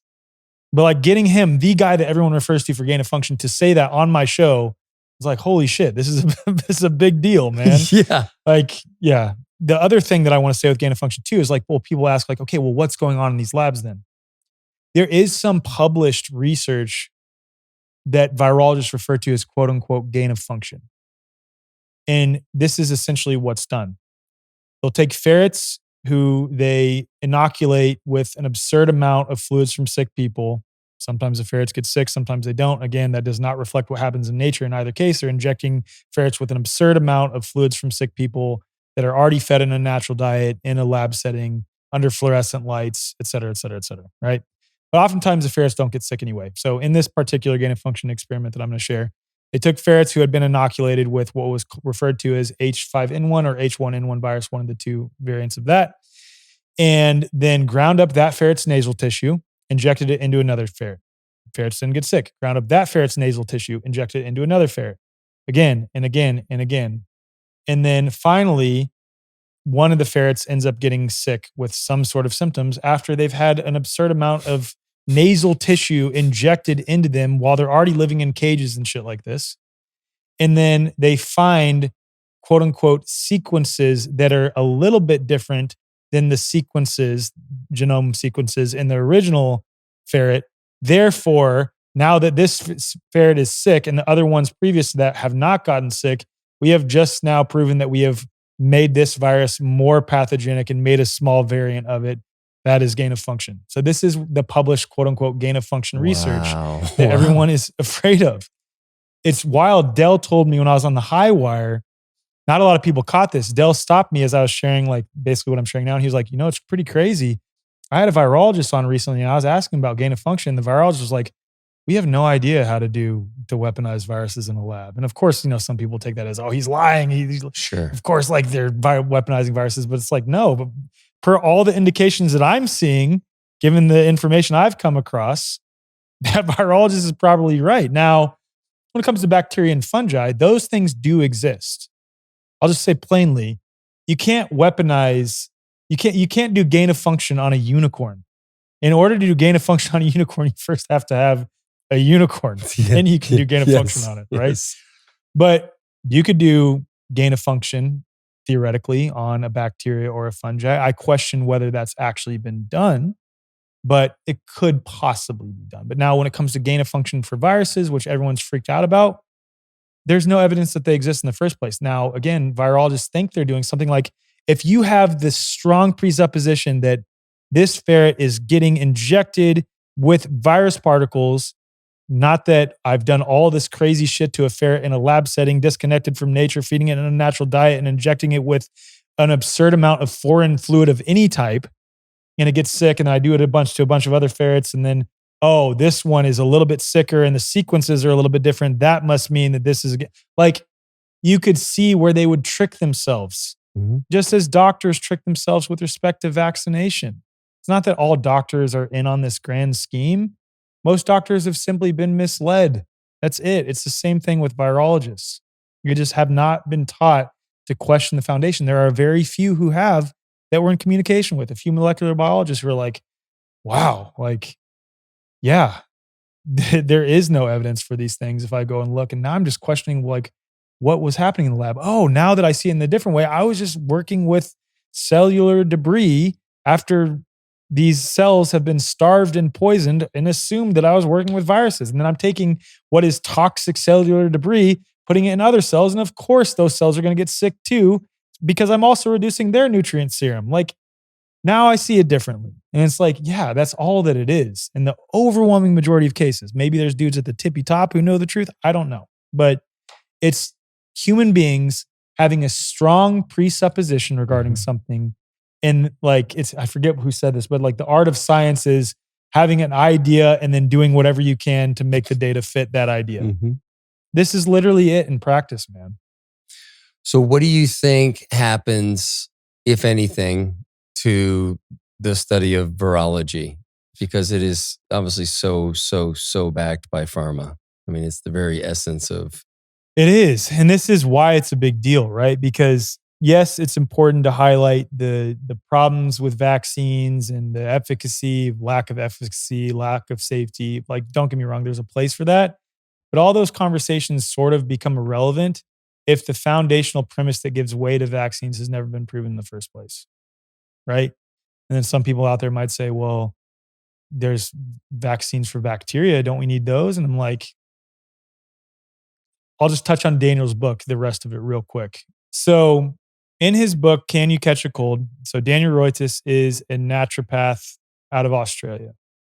And for nearly 5 years, he scoured the historical scientific literature where there were studies attempting to demonstrate the idea that healthy people become sick when exposed to sick people or their bodily fluids, which we've all been taught is well established, almost like it's passed off as an irrefutable scientific fact that all of us learn at a young age. Like, you stay away from people when they're sneezing and coughing because they're going to get you sick. Now, this is where it's important to distinguish between these two things. There is the phenomenon of two or more people getting sick in the same space, which is real. Of course, we've all experienced that for the most of us. And then there is the idea that that phenomenon is caused by particles, whether it be viruses or microbes like bacteria and fungi coming from the fluids of a sick person. Those are two completely distinct things that we're talking about. Obviously, the effect of two or more people getting sick in the same space is real. That being said, Daniel looked at the data on that, looked at the studies throughout history attempting to demonstrate this idea. And he found over 200 studies. I think it was 204 to 206 studies. And the most frequently occurring result across these studies, the modal result, was that zero contagion was demonstrated. And in those cases where quote unquote contagion was demonstrated, again, we're just talking about two or more people did get sick in the same space, any one or more of the following occurred. Unnatural routes of quote unquote transmission, meaning they took an absurd amount of blood from a sick person and injected it into a healthy person, which does not reflect what happens in nature. Or in the case of polio, as an example, to quote unquote prove the transmission of polio in some of these animal models, this is what's typically done. They took spinal cord tissue and fluid from a person who is sick with the symptoms of polio, right? Ground that up, drilled a hole in a monkey's head, and injected it into the monkey's head, and the monkey got sick and died. Voila, we have proven that polio is a transmissible agent. What? Yeah. So going back to Daniel's results, that's what I mean by unnatural routes of contagion. Like, that's absurd. Yeah. Or the placebo-nocebo effect was a strong factor. I can get to that. I've already touched on it a little bit, but there's even more in Daniel's, in some of the studies that he's covered. In no case was a double-blind randomized placebo-controlled trial done ever. Mm-hmm. And in no case did they actually find a pathogenic entity inside the fluids of a sick person. Okay.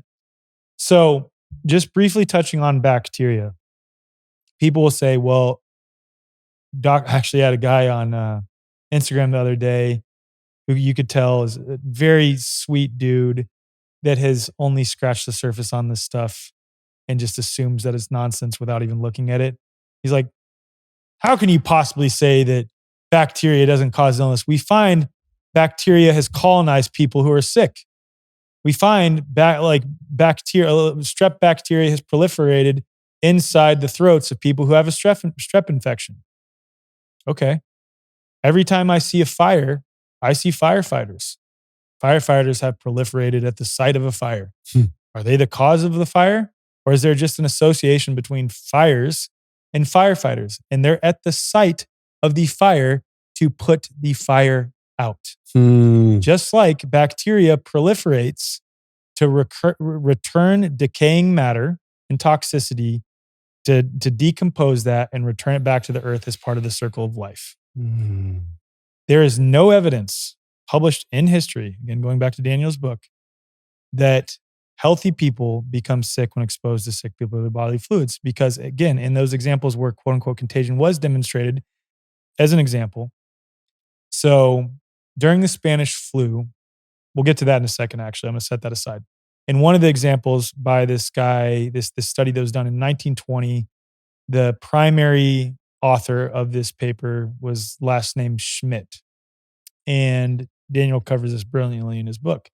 In this study, they exposed healthy people to fluids from people who were sick with the flu. They had a control group that they exposed to a saline placebo while thinking they were being exposed to fluids from sick people. A higher percentage of people became sick when exposed to the saline placebo than those who were actually exposed to fluids from sick people. Yeah.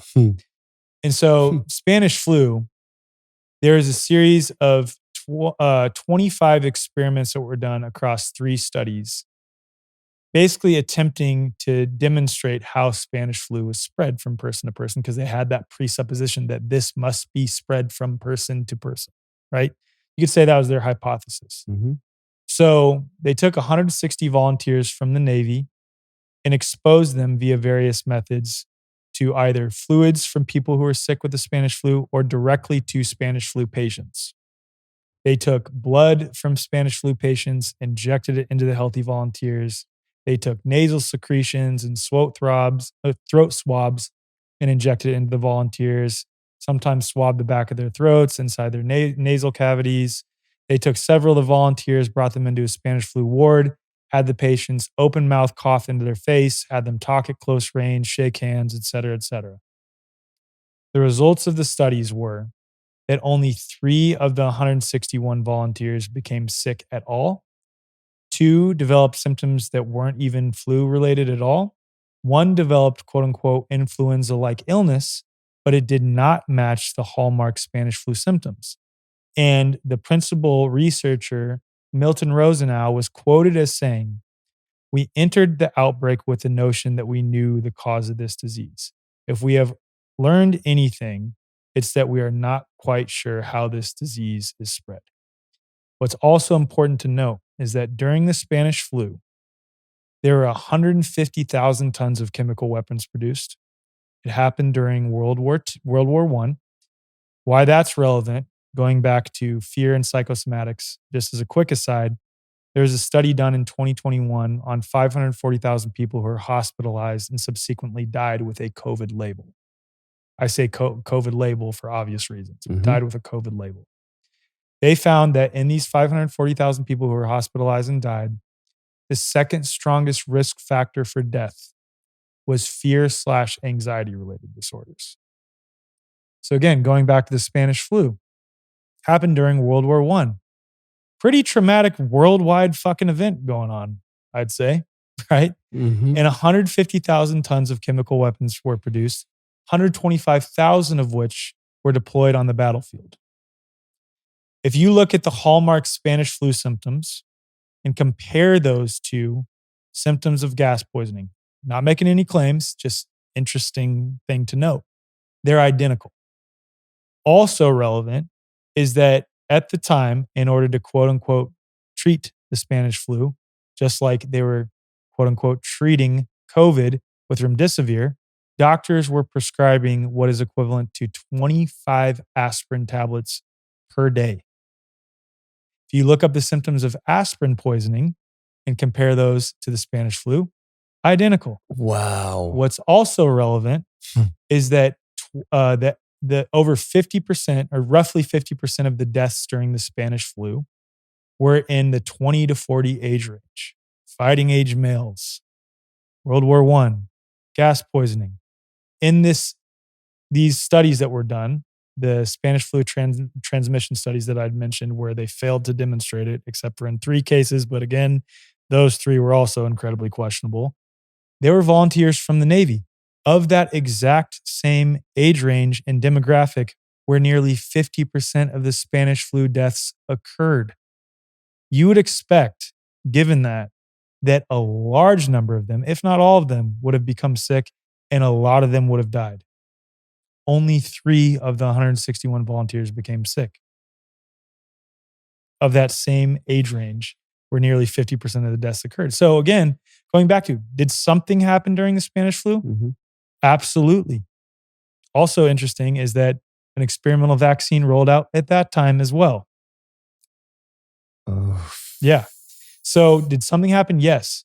But again, going back to the idea that it was spread from person to person, unsubstantiated. Even the investigators who were trying to demonstrate that were like, we couldn't figure out how to fucking make this idea work, right?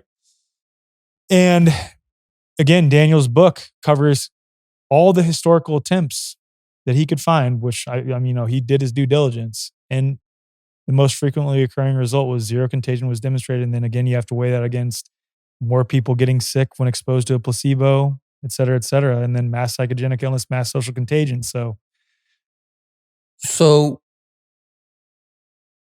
people listening are like, what do they do? What's their next step? How did they're like, okay, this thing I've been believing is all bullshit. Now what do I do? yeah. So the first thing is to know that when two or more people get sick in the same space, we got to step back and be curious. Could it be that we've been under the same stress? We've been eating a lot of the same things. We've been exposed to the same stuff being sprayed in the air. We live in the same house that has an insane amount of non-native EMFs. We've been spending less time outside, more time indoors under artificial lights. Unique combination of all those things. Could that be what's occurring? And then there's another layer that, we've been indoctrinated to believe that we live in a purely physical world. And there's a lot of metaphysical happenings around us, like per what science can measure. And I question what they can measure in the first place. But it's been said that human beings can only perceive 0.005% of the available electromagnetic spectrum, which means that there's 99% of the things that are happening around us we can't even see. And anything that produces an electrical current, or anything that has an electrical current, also produces a magnetic field. We produce a subtle electrical current. We have a magnetic field. It's called the human biofield. That's a term coined by the National Institute of Health. So we know that our phones communicate via overlapping fields, frequencies, and signals.